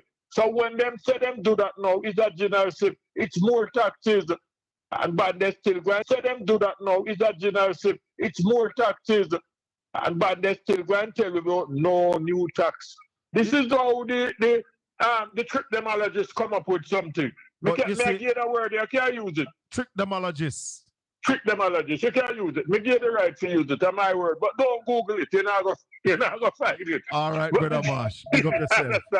But there's a trick in it, and it's new taxes, you know. All right, sir, respect. Bless up yourself, good. You see this argument about no new taxes is rubbish. There's no new area of taxes, but we are paying so much more taxes. With no new taxes, the government of Jamaica plans to collect $50 billion more in taxes this year. And there's no new taxes. Tell them to explain that to you. There's no new taxes, but the government will collect $50 billion more in taxes. Portland 60. Make we hear if you have sense. Explain that for us. Tell us how that works. Give us a call, Portland 60. You must have data. You can call me on WhatsApp, 804-7072. The government said there's no new taxes, but they are going to be collecting $50 billion more in taxes this year. Morning, welcome to Portland Spice TV. Hello, good morning. Comrade Ben. Bless up yourself, man. Welcome. Talk to Jeremy and Davis, calling from China. We out of China. What go on, brother? Boy, I will tell you. I love the program. I watch it every, a Saturday night now. Yeah. It's like 11:50. Okay. Saturday night. 11:50 China. Always tune in. Love it. Time come now, man. Time come now. What you doing in China, man? You hear me? Let me fasten your business a little bit. What are you doing in China? So I'm a teacher. Oh, well done. So you're teaching English? I am one of those. No, I teach PE. Okay. But I am one of those who migrated because things now are going so right. Talk to me. And I was also teaching in the Prime Minister's constituency. Oh, yeah? Yeah. Yeah, man. Jewsland, Waterhouse. Yeah, I was there for 11 years. Okay, cool. And an opportunity came and I was like, all right, I'm done. I'm out. Gone. So how is life in China? It's different. It's different in terms of we're talking about technology. It's far superior than everything else in the world. Like legit, technology wise, family wise, it's like we're in a bubble. You know, I can leave my bag at the restaurant and go back 2 days later, and it's at the same spot. Wow, very good. Yeah. So, in terms of crime, yeah, it's almost zero. Yeah. Not that it doesn't happen. Yeah. But when it does happen, you hear about it. Yeah. It's at that low rate. And you have your family there with you? Huh? You have your family there with you? So I met my wife here. Oh, okay. Yeah. An American, Asian American. Oh, Asian American. Okay, cool. All right. Yeah, so I met her here in 2018. We got married. We got 2 kids. Very good. Congrats, man. Yeah, man. Appreciate. All right, my brother. We appreciate you. I want to give you a shout. Go ahead, man. I'm listening. I also want to give you a shout because I've been listening to the program. I listen to you on Ralston. I listen to you on OB. I listen to you on Comrade Bunting, and I'm like, it's real, and I'm really hoping that Kanju call the election when I'm in Jamaica, because I'm coming to Jamaica this July, so I'm hoping. I was hoping that he'd call it. It might be July. Keep your fingers crossed. I'm hoping he will call it in July, because I'm coming to Jamaica in July. Time come now, man. Time come now. All right. My vote is in Peter Phillips constituency. Okay. But I'm from St. Thomas. Okay, Dennis God will be running this time. All right, my brother. All right, thanks for the call, man. And stay safe. Yeah, man. Bless yourself and keep a good job. And yes, man. Yeah, man. All right. Blessings. Jamaicans all over the world. Man calling from China. Big up yourself, my brother. Stay safe and fly the Jamaican flag high down there in China. Well, Portland 60, me realize now, say you're idiot, you don't know where you're going. You're just a dunce. You don't have a clue. Go listen back to the budget. You baboon. Go listen back to the budget. The finance minister says she's going to collect $60 billion more in taxes. You're stupid. Dunce. Dunce. Go learn. Go read. Go back, go watch the budget. Well, you see, let me tell you something. People with low IQ and low intelligence level are easy to trick. And that's why, when Marsh said the word name again? Marsh, me forgot the word already here, sir. Me forgot the word already, but there's a troll in the chat room who obviously get tricked. They don't understand it. I wonder if he was listening last week when we had to school Marlon Morgan.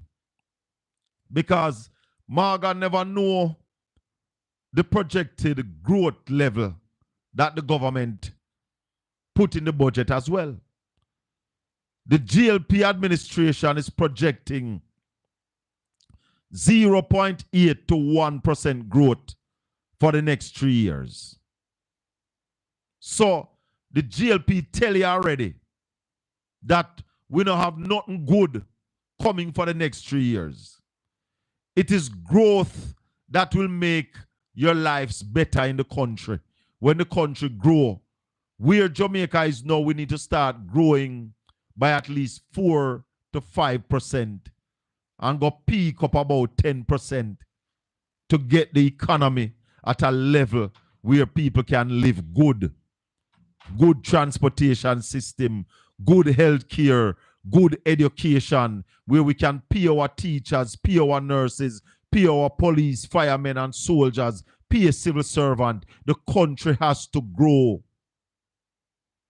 And there's no growth agenda under this GLP. None. Donna, I think you are right. That's what he voted for. 804-7072. Good morning. Trick demologists. Trick demology. Trick them allergists. Hold on. So it would be trick demology, and the person who doing it is a trick. Trick them. Hold on, but the person who do it is the trick demologist. That is correct. And they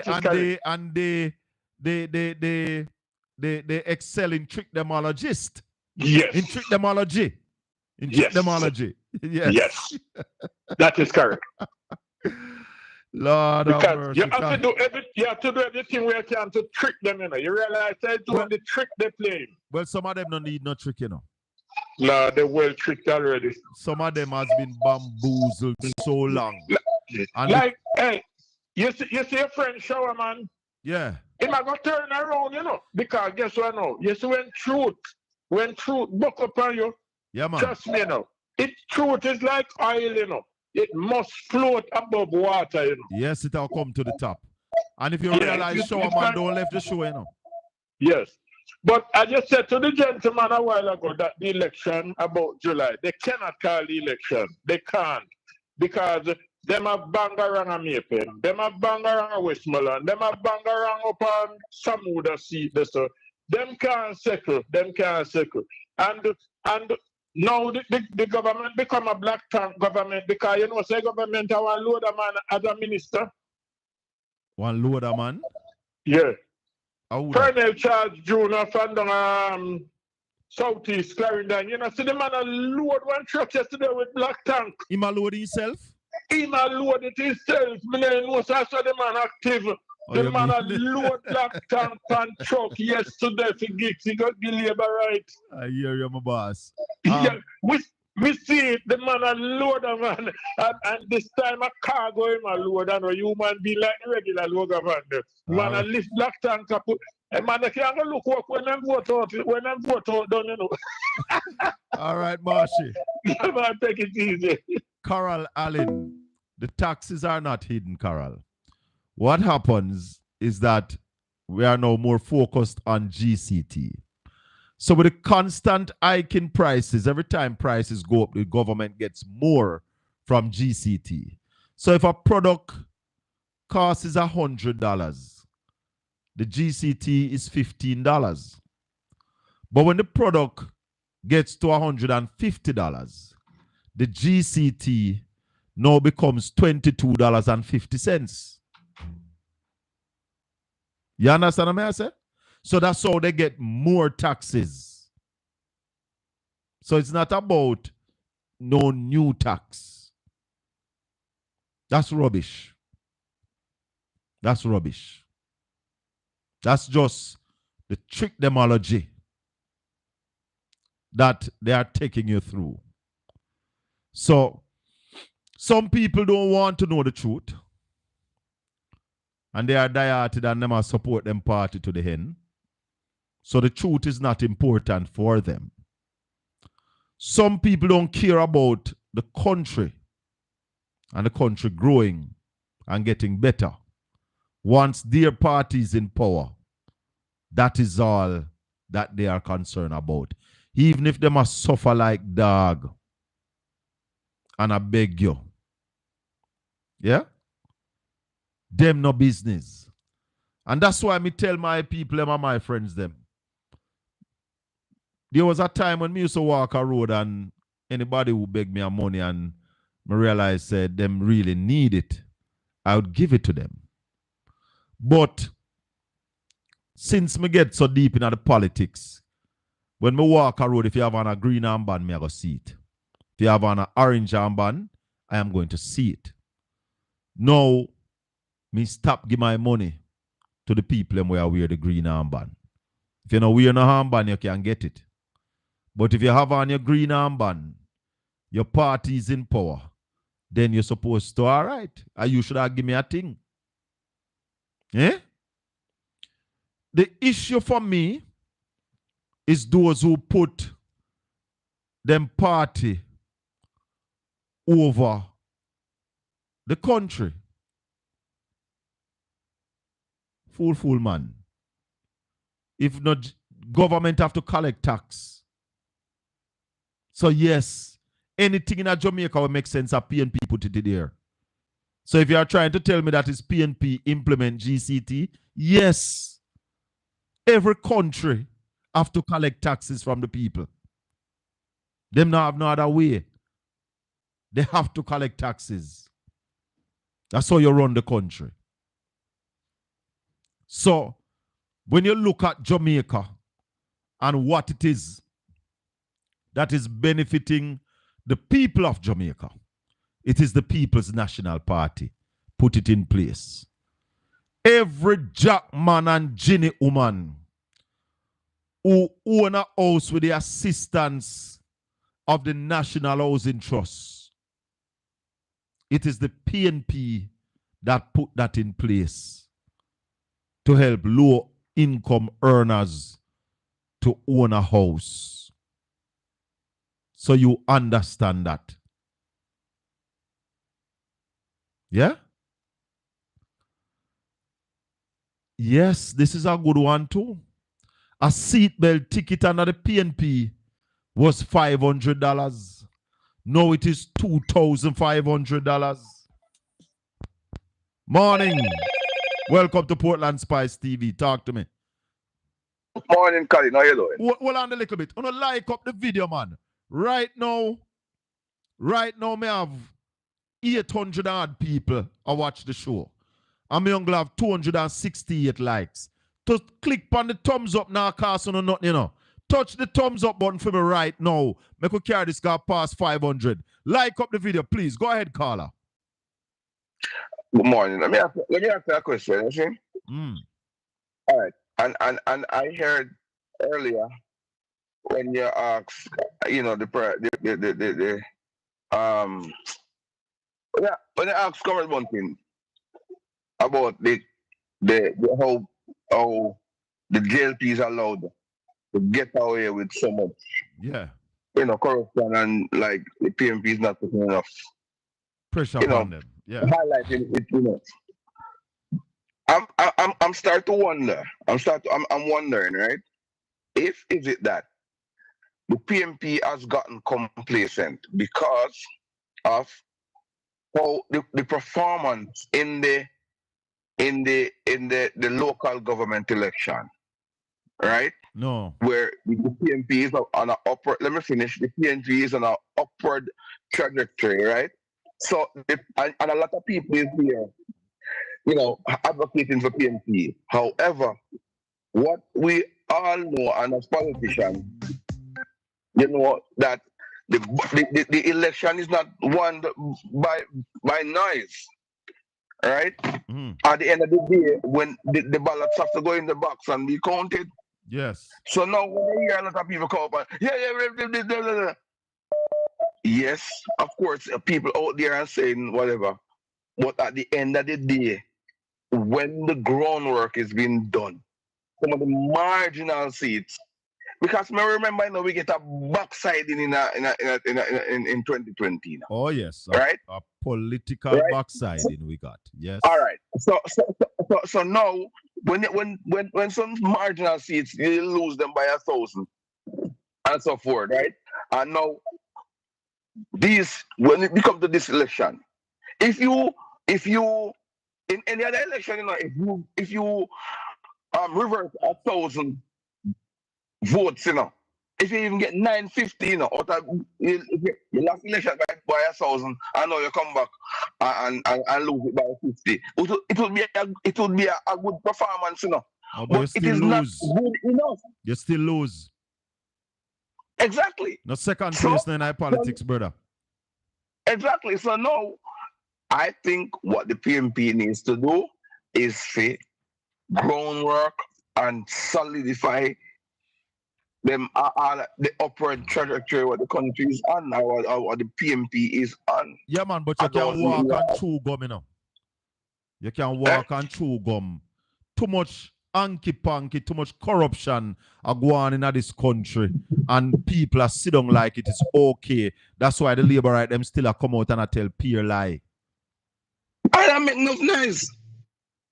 You know, and it just take one or two people who is ill-informed or misinformed to give the JLP the vote for you to lose a marginal seat. All right, my boss, I hear you. Give thanks. Yeah. You know, next one quick thing. Go ahead. Is that quickly is that I don't understand where everybody who seems to be JLP supporters is on the side of the police against JFJ. But if we are Jamaicans, then you know, JFJ is not doing anything wrong. You can't come and criticize JFJ, say, all right, when your gunman kills somebody, JFJ not doing anything. No, that's not a JFJ job. Like, I mean, what is wrong for demanding accountability? Nothing wrong with that. you're not being against the police to say that, all right, on planned operation, you don't ask nobody camera, and that's something what you plan. If you go out there and encounter gunman or encounter anything, and you something go on police kill somebody, and at that time no body camera is worn. We understand that. But if you plan to go some other house tomorrow morning, yeah, man, why is that worn? Put on your body camera. Make when you dive it drop off. And we're gonna see when it drop off when you have to dive. Rubbish. Yeah, I mean, come on, man. All right, brother. Respect. Respect. Yeah, man. Hey, let me tell that brother there. Let me school him again. We tell you about the houses. When you're going to anchovy housing scheme, since you say your name Portland 60, you're supposed to know anchovy housing scheme. That's a NHT scheme. When you go into Fairhill housing scheme, that's a NHT scheme. When you go out of Fair Prospect, that's a NHT scheme. Woodstock in Buff Bay, NHT scheme. In fact, the two scheme in Buff Bay, NHT scheme. The one in Oak Bay, NHT scheme. Well, make certain you're there every morning so we can teach you things, because it is obvious you don't know or understand a lot of things. Portland 60. Christopher Campbell, yes, the man sound clear as crystal coming out of China. Well, you heard him say that the technology in China is second to none. Like up the video, please. Like up the video. The technology in China is second to none. Like up the video, please. Like up the video. Like it up. Out of Florida. Wagwan, partner. Tricknologist, sir. Tricknologist. The tricknologist them, yes. Hey, hold on. I was telling Simon Croskill about Mount Sinai Hospital yesterday. And him can't believe said free. Free, man. Free. Listen. Nats, you see the food court at Mount Sinai Hospital better than the food court at Sovereign. Yeah, I tell you. For real, my brother. And that's For real. the best fried rice. Yeah, man. For real, king. And Real. then Everything free, man. And then you have crossed the road another hospital by the name of Sick Kids. All right, you have 4 hospitals. You have 4 hospitals at the intersection. Yeah. Sick Kids, Toronto General, Mount Sinai, and Princess Margaret. So tell me something. Princess Margaret and Toronto General, are they as clean and prestigious as Mount Sinai? Yes, man. You can drop food on the ground and pick it up and eat, man. Hey, people, let me tell you something. When I went to Mount Sinai Hospital, me like, is this a hospital? Clean like a whistle. I mean, every baby had their own room on the ward that I went. The ward that I went, every baby had their own room. There's no sharing of equipment. Every ward have its own equipment. Them one nurse to assign to them. Then that me just said I gotta tell you, the nurse that was in my child's ward was Mary. So she named Mary, like my mother. Yeah, man. I mean, I said, yo, this must be God sent. When she's off, she's still responsible for the nurse where I take care of the youth. Yeah, man. And no child is left unattended. Yes, man. None. At no time. No time. At no time. No child left unattended at no time. Yeah, man. Talk to me, though. I never that you call about. No, I just not the call about, man. All right, sir. Respect. See Head boy. Yeah. Head boy. Head boy. How you do, my brother and friend? Bert Samuels told me that if the Integrity Commission wants to release the names, there's nothing to stop them.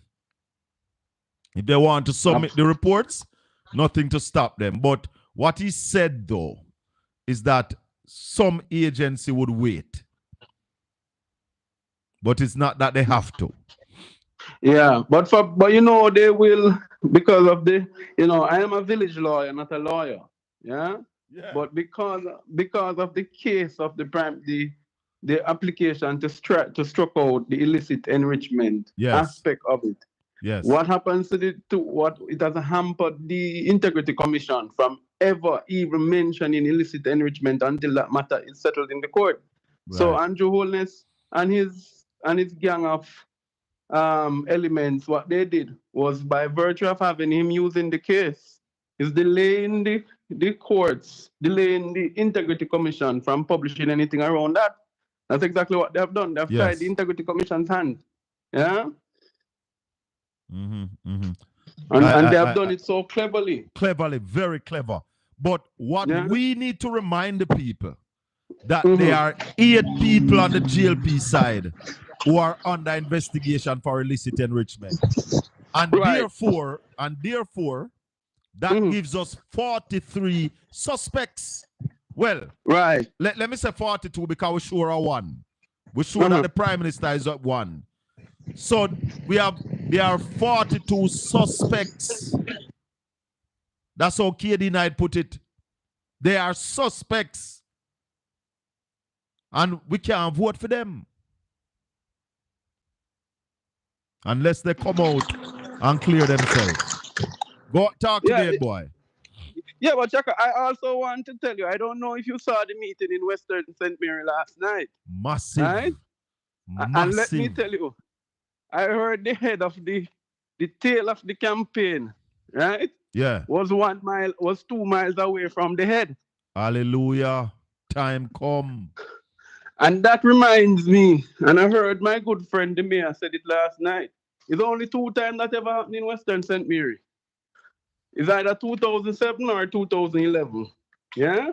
Yes. Never happened that. But what is really clear to me is that the people in region 2, not just Western St. Mary, the sentiment in St. Thomas, there's a shift. Can I tell you something? I'm going to tell you something, head boy. I have a Labourite cousin. And him eye up. I remember one of the Labourite slogan was eye up, But him eye up in at the party. And he and I went on a count yesterday. And we found 44 seats for the PNP. Now, this is a Labour man account with me now. What was surprising to me, he called the 2 seats in St. Thomas for the People's National Party. Hence why it's 44.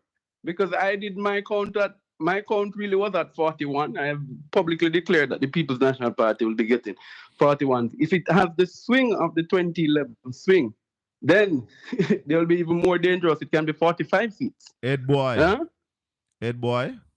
in that 44, we didn't count Portland. Because the fact that the 2 of us come from Portland, I didn't want to give him no information. And him no want to give me no information, so I said, make we leave Portland outside. Well, that is telling. No, it's not too surprising, because if you listen to Horace Chang and Dayton Campbell when they were debating, Horace Chang said that they are aware of 23 seats. Yeah? Well, them have safe. Well, they know they have safe. So if you do the math, you're right around 40 thereabouts. So Horace Chang is working with us. But all I can, I saw, what's his name? Kingsley Thomas, Comrade Kingsley. Yes? Yeah. Did a presentation in Montego Bay. And you heard what he said, that the bypass road they're doing in Montego Bay is not the brainchild of the JLP, He tell you exactly when the contract was. He said he was a part of the negotiating team. That contract was negotiated in 2003 for 70 million US for the bypass road they're doing in Mobile. Yeah? What do you think happening now? That has tripled 4 times more than what it was negotiated for in 2003 to now value over 200 and odd million US to build that piece of stretch of road. Well, yes. Yeah? Yeah. That is one of the most. Let me tell you, what is happening in these infrastructure projects? And I am of the view we need to legislate in our laws that once you're 6 months out of an election, you cannot start any infrastructure project. Because what you do, if there's lack of oversight on it, if you start to thief the money, the incoming administration has to go deal with them things. Yes, yes, yes. There should be a rule which prevents you 6 months leading to an to start any capital project. Well, you see, we have to fix back this country, you know, because these people have made it into a free-for-all. Absolutely. Free-for-all. Them turn it in. Anything goes. Pure skullduggery. But I have some questions for you, head boy. I was really hoping you called me this morning. Of course. Because the question. We're hearing some things, and my cousin is telling me that they are not true. What is the situation with Warren Newby down there in Clarendon? My information is that Warren Newby is heading to court. He has written to the party 7 days ago, and he has said to them in no uncertain terms that, well, almost 10 days ago, that he has said to them in no uncertain terms, you have 7 days to accept to announce my candidacy for the seat. If not, we are going 11 step. The man said not no go so a lie. They are getting ready to announce Newby for the seat. Who said that? My cousin. Well, your cousin could say what you want to say, because he does not know unless he is sitting at the panel. Have you seen a letter? Have you seen that letter from Newby saying that if they don't announce him within 7 days, him going to court? But I have not seen the physical copy. But here, this one, Shaka. The General Secretary confirmed what we are saying. He says even though the people have selected Warren Newby, I wonder if people listen to what he said. You know, he says these seats are going to straight the party appointing the persons. Oh, yeah. You remember he said it on Nationwide. He said Northeast Manchester, they are going to select a candidate. It's not Central St. Andrew, they are going to select a candidate. And he said the same of Clarendon. Oh. So hold on. O'Neill Azan just sent me a message in the chat room. He said February 25, 2003 for $70 million. And now it is that's the highway. The Montego Bay Perimeter Road he's talking about. Right. But that is, but you know, the other question you have for me, Colin, because yes, they are confused. They are very confused. Ask me if you want. Come on, talk to me about Delano Sivrite. Well, what Delano is happening there? The Prime Minister said to Delano in no uncertain terms that he's not going. He needs to back down and push party unity. So the Prime Minister told Delano that Delano needs to back down. Yes. You're serious? You want him not to run. But me have a brethren named Showerman will tell me say a runoff for go on up there, so. But the General Secretary says there will be no runoff. So there must be. Me have OB on the line to Ed Boy. Of course, my brother OB. Hi, how you guys doing? Good, brother, good. Hi, Colin, Head Boy, well on, man. I'm here, my brother. Respect. Good. To your listeners and viewers, Colin, I'm gonna say a quick good morning to them. I decided to call because I'm here, my brother and friend, Head Boy, here with you, and putting some things in perspective. But hold on, Obi, I want to ask Head Boy something. Why you jump off of the call last Saturday morning? Funny enough, Colin, I had forgotten I had an engagement. Yes? Oh. So whilst I'm on the call, the person came to pick me up. I'm getting old, my friend. Forgive me. Because I'm getting really old. When I saw you disappear, I said, wait, is what? Oh, Head Boy just disappeared, so.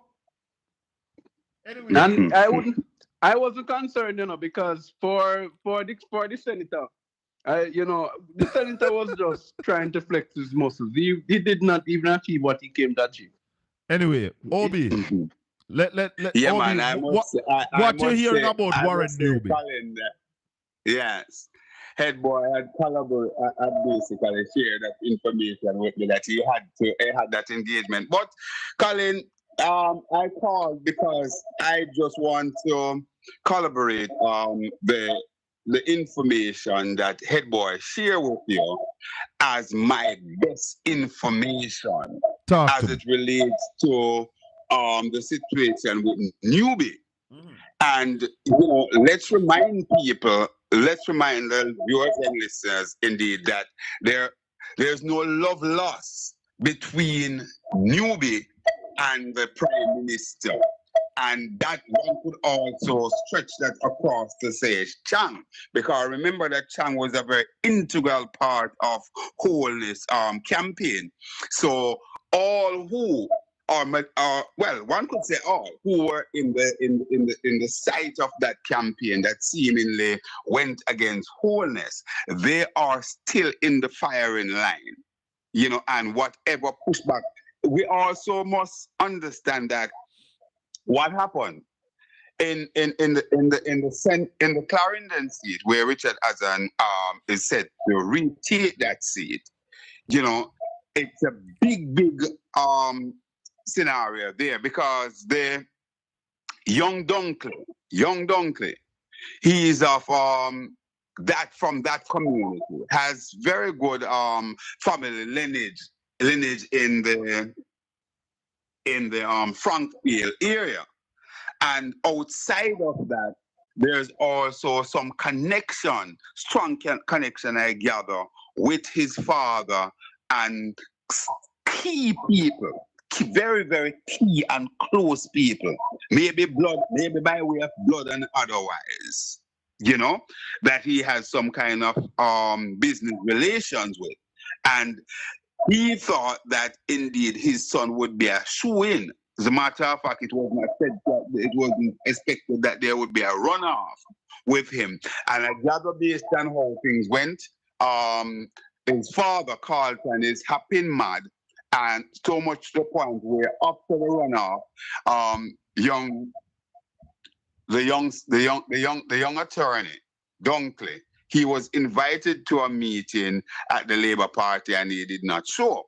So it seems as if what they're going to do, they will either be putting young Dunkley in, or at best they will seek to have a compromise candidate, because they're saying that, listen, the relationship or the unity is busted down the middle, similarly to what we're seeing down there in Western Westmoreland. But they are not so concerned. They're not so concerned with Western Westmoreland, because they know that, listen, that is done and dusted for the PNP.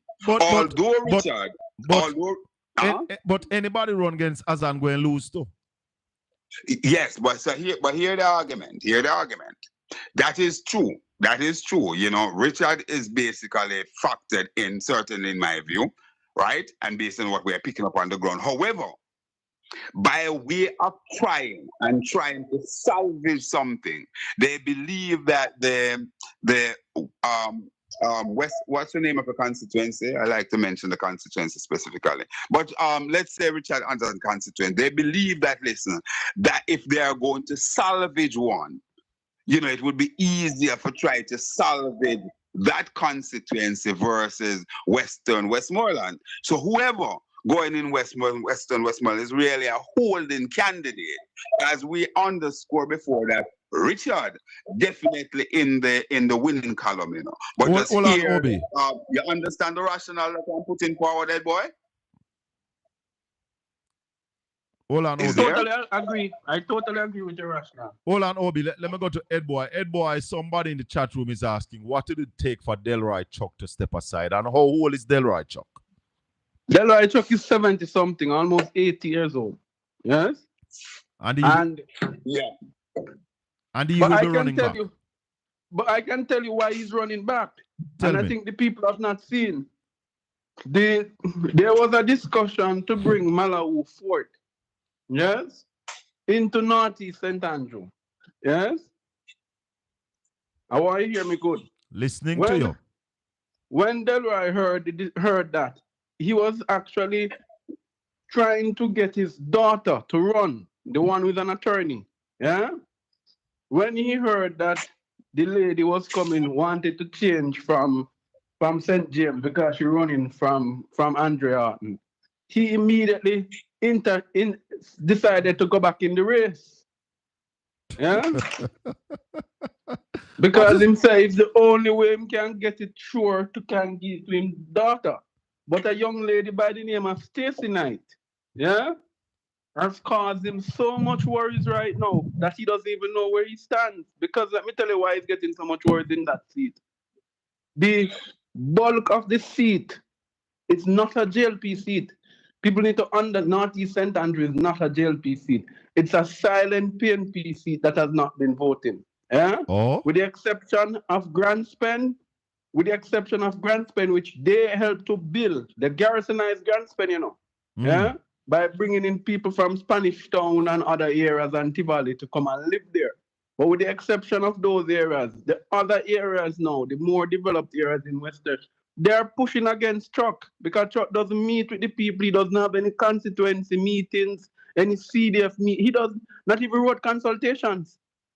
Oh, Obi?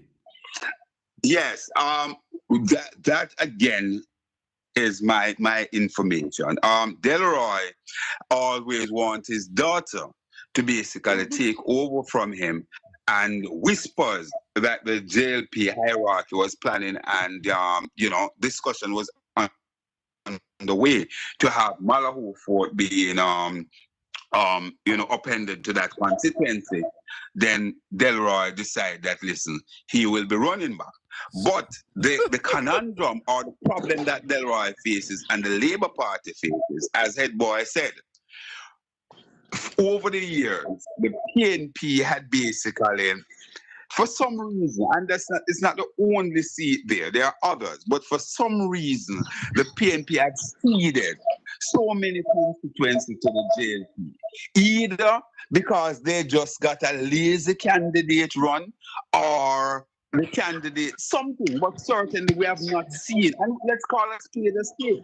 We have not seen the level of work carried out in a number of these constituencies, right? So here you have a young Stacey Knight come into the mix now, and really mixing and mingling with her peers. Remember now, she literally, I think, born there, grew up there, She's there in her own right as a professional and so on. And I want to tell you something. The good thing about this, mute the mic there, Edward, please. The good thing about it is that Stacey, while her father is a known quantity to probably among the most famous politicians here in Jamaica, the star boy himself. Stacey is running on a team of her own. So she's getting that traction. And guess what? Even that garrison part of the constituency that Ed Boy spoke of, the Grandspan area, Stacey is inside there penetrating that. And I know that as a fact because I get the calls on the ear and off here on a daily basis. And in her, they are well pleased. So that's a seed, Colin. I have not penciled it in firmly for the People's National Party. But we're looking at I it. will tell you this, that it is certainly on my radar, and I would not be surprised if we saw a repeat of what happened the last time the PNP won that seat. It was a female in the form of Colin Curlew Robertson, the wife of the late Dr. Paul Robertson. So all in all, Northeast Andrew is very much there in the pecking order. I want to move quickly. Hold on, Obi.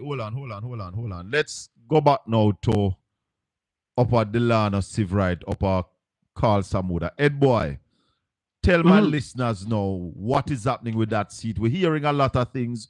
We're hearing that Delano have leadership ambition. He's close to the Prime Minister's wife. She wanted the seat as well. What is happening with that seat and the Labour Party? Well, based upon what we are hearing is that the leadership is, the General Secretary seemingly wants there to be a runoff in the seat. But the Prime Minister is saying no runoff. Yes, that the party must select a candidate. Now, understand that Kalsamuda controls that seat, but outside of that, you must understand the history that in 1993, when Kalsamuda ran for the PNP, it was Tam Tavares Finson who ran against him and lost. Talk to me. So this is an old, you're talking about old men war. This is a war older than, almost older than me. Yeah, almost. So this is what is happening there. And Delano though is picking up a lot of traction. The fact that Delano could put out a dub tape from Massacre with Carl Samuda being bigged up in it. It says that Samuda is back in Delano. And I can tell you, I saw pictures with Delano and Carl Samuda wife out there.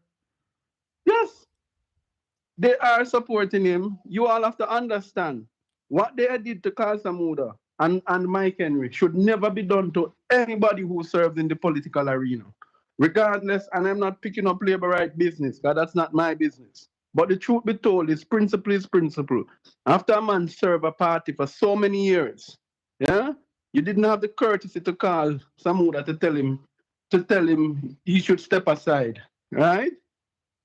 No, and Samuda is blooming vex. And that is why he's back in Delano, because he's hell-bent that anybody the party sends, he's not supporting them. So it's not just a Tam Tavares Finson issue, you know. They could have sent all the Prime Minister wife, he would still not back them. Okay. Obi? Yes. That North Central St. Andrew constituency is a very pivotal one. And the truth is that, you know, the seat is one of those that has been dubbed as a personality seat. Carl Samuda make it so, you know, because as Head Boy rightly pointed out, you know, Carl carried the seat on the board, the PNP and the JLP.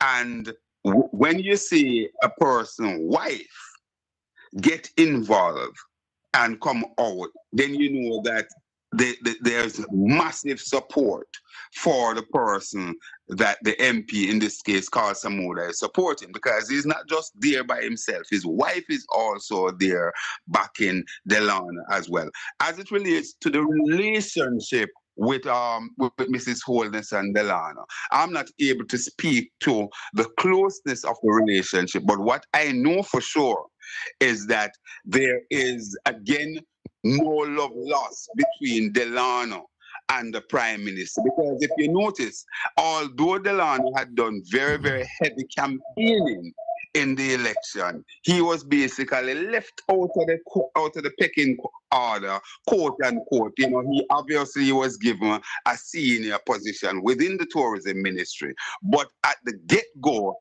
Delano had expected that he would have been named a senator and a junior minister that just been awarded to him.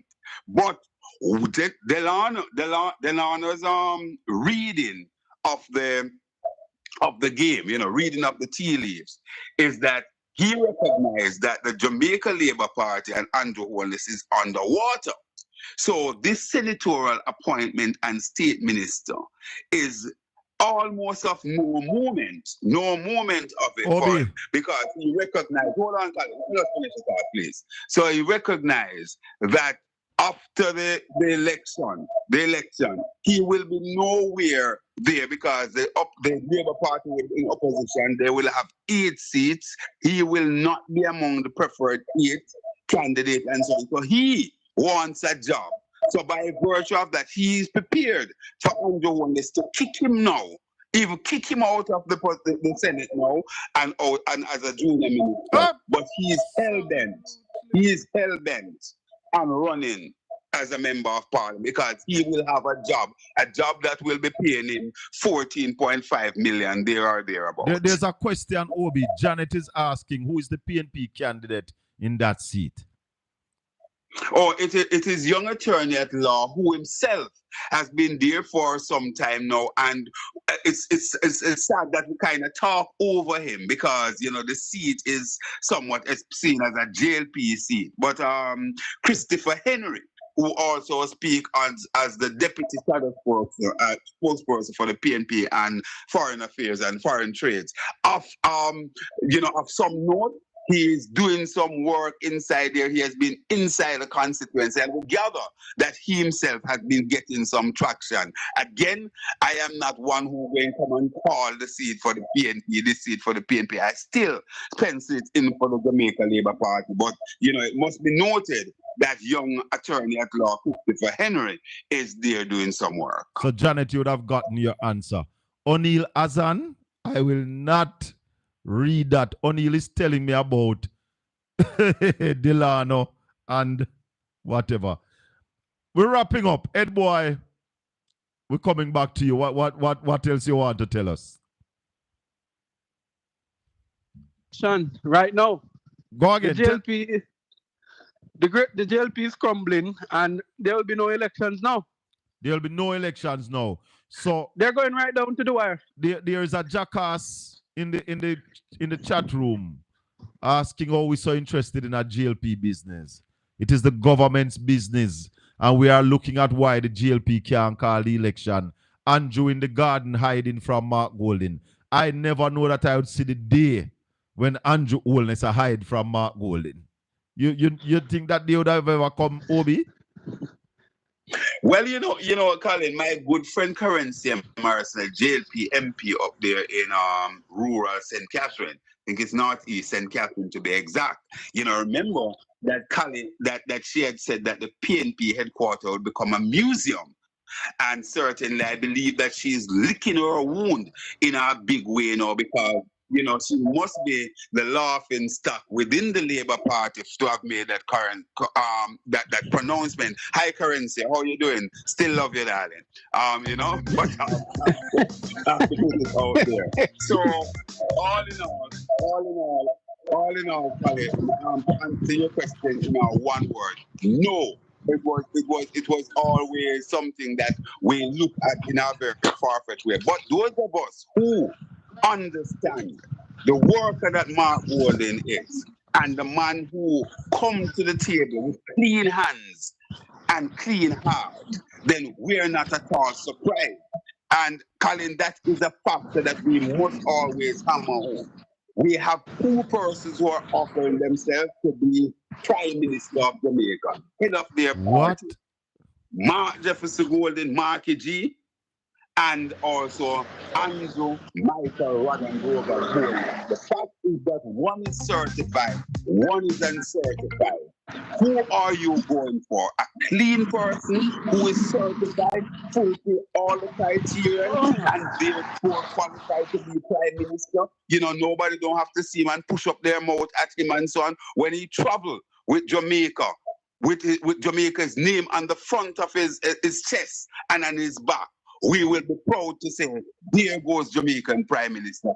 All these things will be on the ballot, Colin. But in closing, I want to just mention, because I like to share these stories.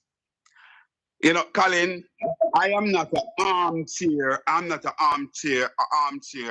radar personality. I am one who really mix and mingle with the average Joe and Jill out there. This morning I was at my fruits, one of my fruit vendor along a particular corridor. And Colin, I started a discussion there. And believe me, Colin, the people was almost violent in terms of pushing the conversation that Andrew must call the election now and just using expletive as the guy describing him. Believe me, Colin, I was shocked out of my wits.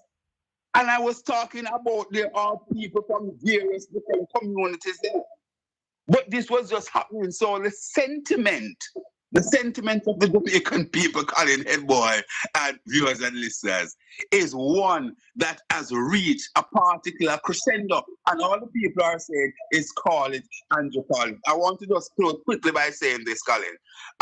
While head boy posit the view that, you know, they will be going down to the wire, and I would urge every candidate for the People's National Party not to leave the ground.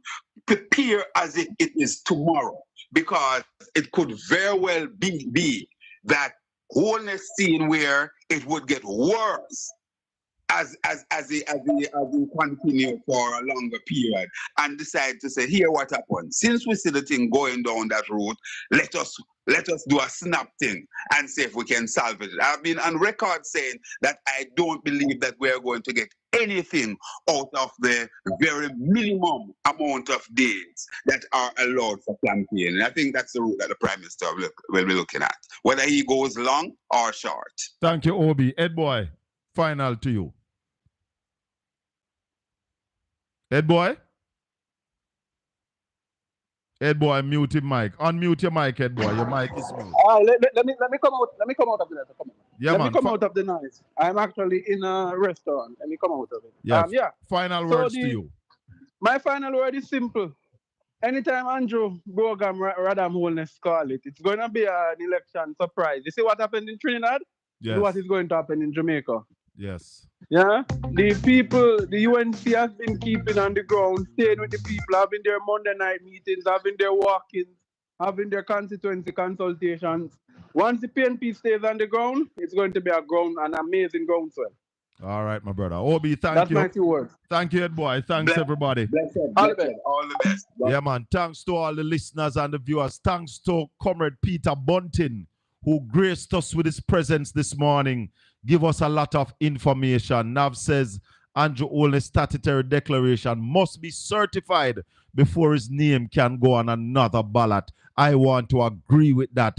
You cannot, under this cloud, want to run in the next general election. You should clear your name and be in good standing with the country's authority. As the Prime Minister of the country, you must show the country that you can obey the laws of the land and live within the laws of the land to be the Prime Minister of the land.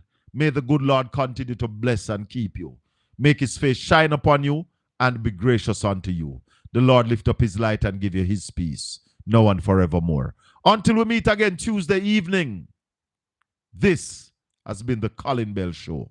One love, my people. Stay safe. Blessings.